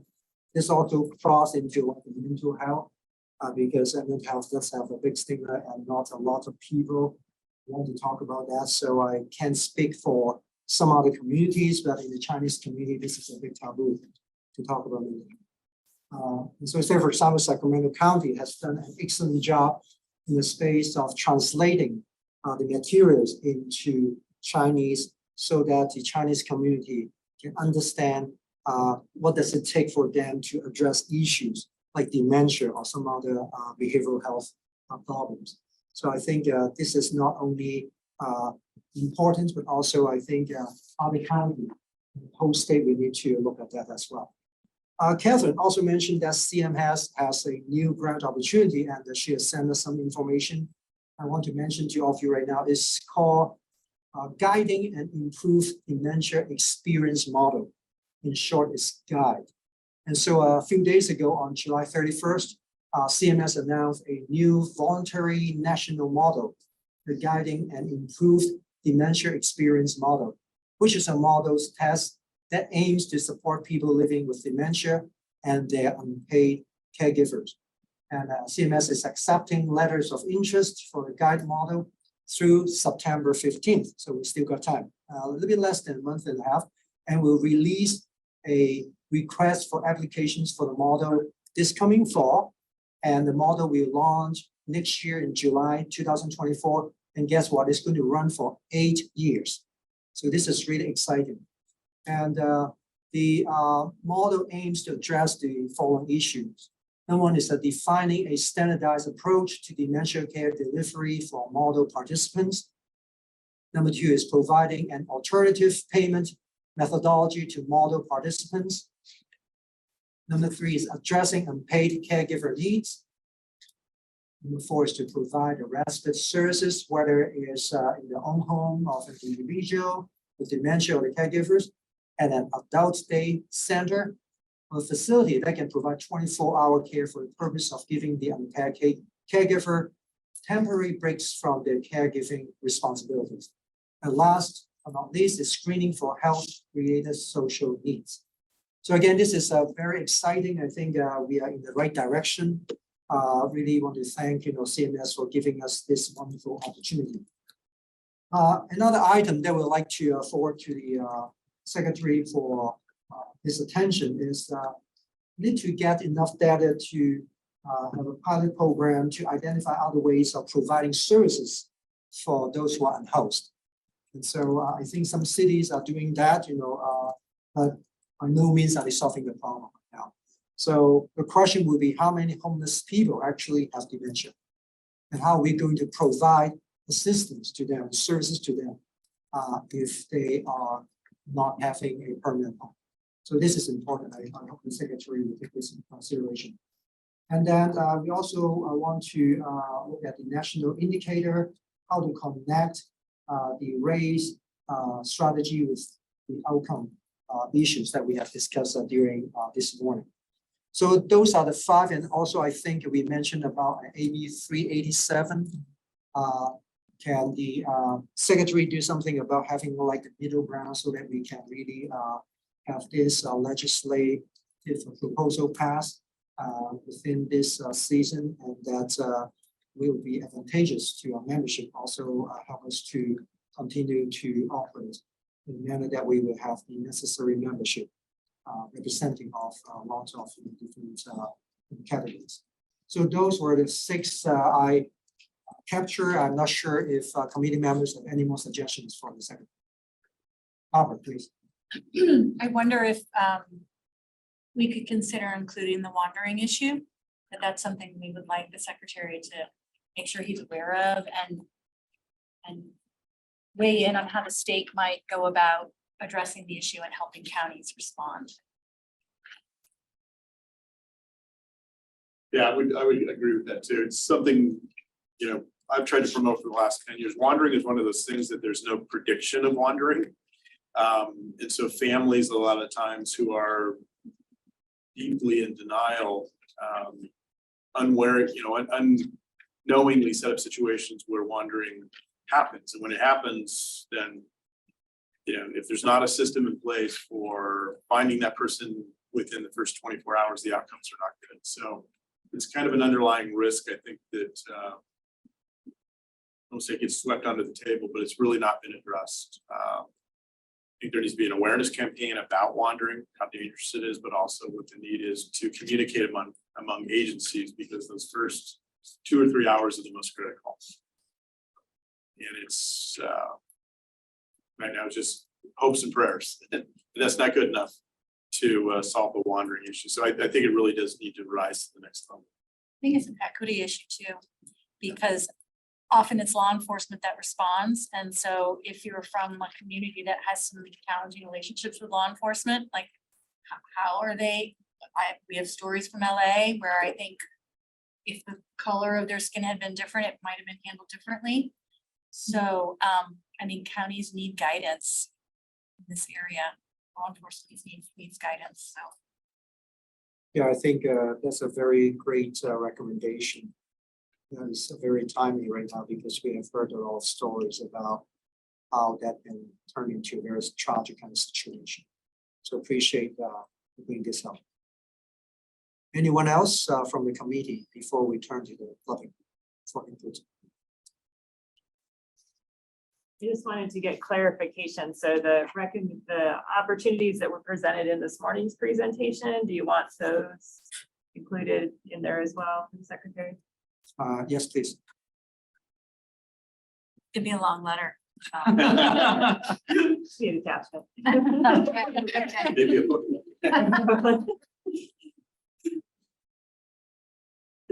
Anyone else from those who are attending in person? What about from the those who are joining us through Zoom? Any recommendations you'd like to bring to the attention of the Secretary?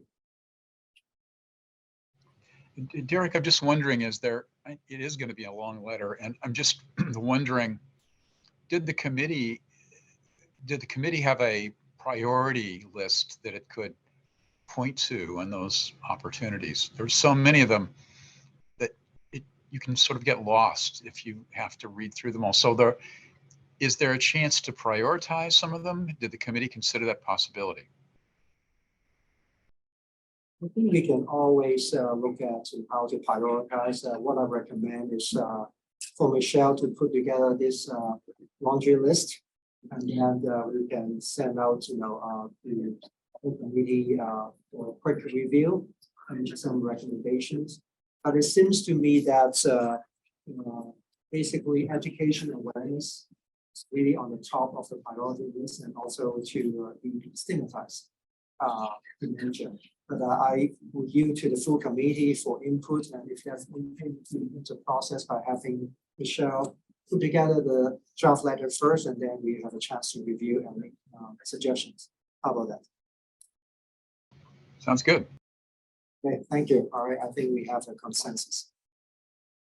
Anyone else from the Zoom would like to make some suggestions before we turn to the public for comments? Right, hearing none. So Michelle, I think we can open up the line for the public to voice their concerns or basically make any comments. Yeah, so Carol, do you want to give the public comment announcement? Hello, this is our second public comment opportunity. Again, are there any individuals in the room that are from the public that wish to make a comment? Michelle, if you could call on. I do not see any at this time. Thank you. Any of our attendees via Zoom, if you have a comment to make to the committee, you may use your raised hand function on Zoom. Or if you are attending by phone, press *9 on your dial pad and we will unmute your line. And of course, if you would like to submit written comments, you may do so in the Q&A.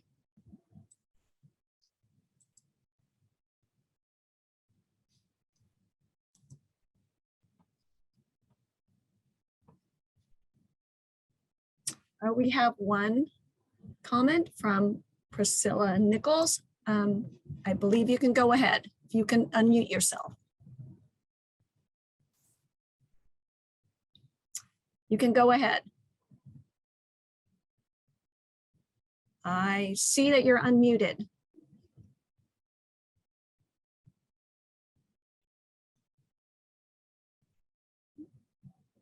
Priscilla, I see you're unmuted. Not sure what the problem might be.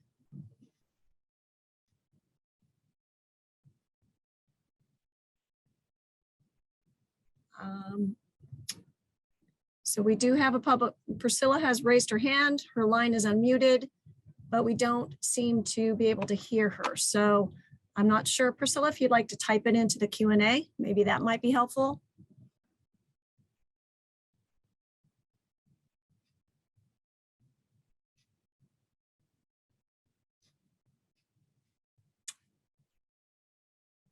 I don't see any movement by Priscilla's.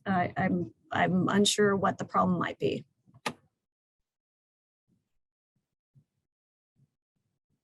There are no other No other public comments at the time. Nobody else has their hand up. Okay, thank you, Carol. And Priscilla, you still want to bring some comments to the attention of the department? I think there might be another way to do so, right? Priscilla just put in the chat. She said she just wanted to thank you all for all the work that you're doing. So thank you, Priscilla, for those kind words. Thank you, Priscilla. Carol, do we have anyone else who would like to provide comments from the public? We have no one else. Thank you so much, Carol. So as a closing remark, I have a few things I'd like to bring to attention for the committee. Number one is, do we have any volunteers who would like to help us put together a session on caregiver health for our next meeting in November?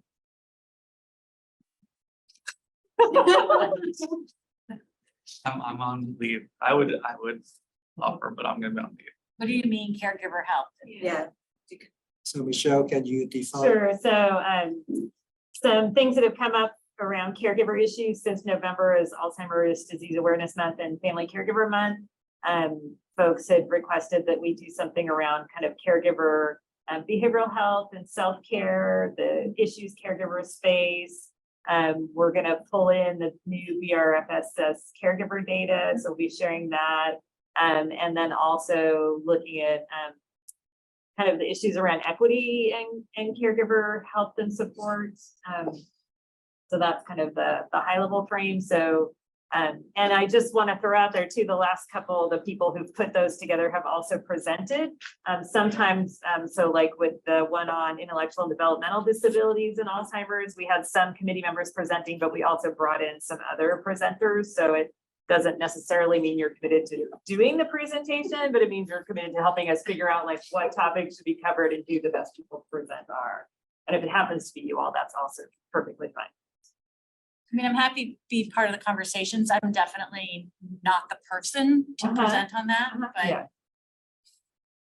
Great. So Barbara has volunteered. Thank you, Barbara. And other folks can put in the chat if you're interested, and then I will send it out to the full committee too afterwards to get more folks too. I'll be part of the conversation. Thank you, Celine. Thank you. Appreciate that. And please let Michelle know if you would like to cover as well. Second is we all hope that AB 387 will pass soon, right? And so the next question is, do we have any volunteers who would like to help draft changes to the bylaws if this legislation passes? Any volunteers? I mean, I can be a part of any process. I'll be on leave, I think, in October, but I would love it if we were at that stage, and happy to help however I can. That's great, thank you. Any other volunteers? I want you to become a person again, because. Everybody's staring at you. Yes. Is what you're saying? If you're just a box on the screen. I mean, I'm happy to look at them. Great, Barbara. Do you have anyone? Sally volunteers. Yes. Sally. Isn't she an elder law attorney? She's perfect. Yeah, Sally volunteer. You don't even need me. I'm guessing Catherine may have some interest in bylaws. We'll Yeah. check with her and see. And just so you know, Dr. Mobley did also offer to help with the caregiver help. Not just the people in the room. So thank you, those on the Zoom. Uncomfortable stares is what you have to experience. Uncomfortable stares are always fun. And then next one is, we all know that Pam has to step down from the volunteering committee. And so we do have an opening.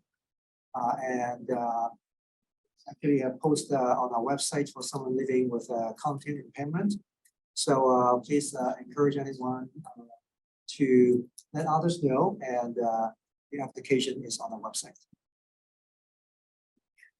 Anything else that you'd like to add to the discussion before we adjourn the meeting? All right, once again, thank you so much to CDA for hosting the meeting today. It makes a difference, and for us who are here today to attend in person. Also, thank you to those who are joining us via Zoom. Thanks to Michelle again for really working hard to make a lot of efforts and help the presenters to put together the presentation. So much. Thank you. We have a motion to adjourn the meeting. I make the Any second? Please. Here a second that. All those in favor signal by saying aye. Aye. Very much. The meeting is officially adjourned now. 1:50. Thanks, everybody.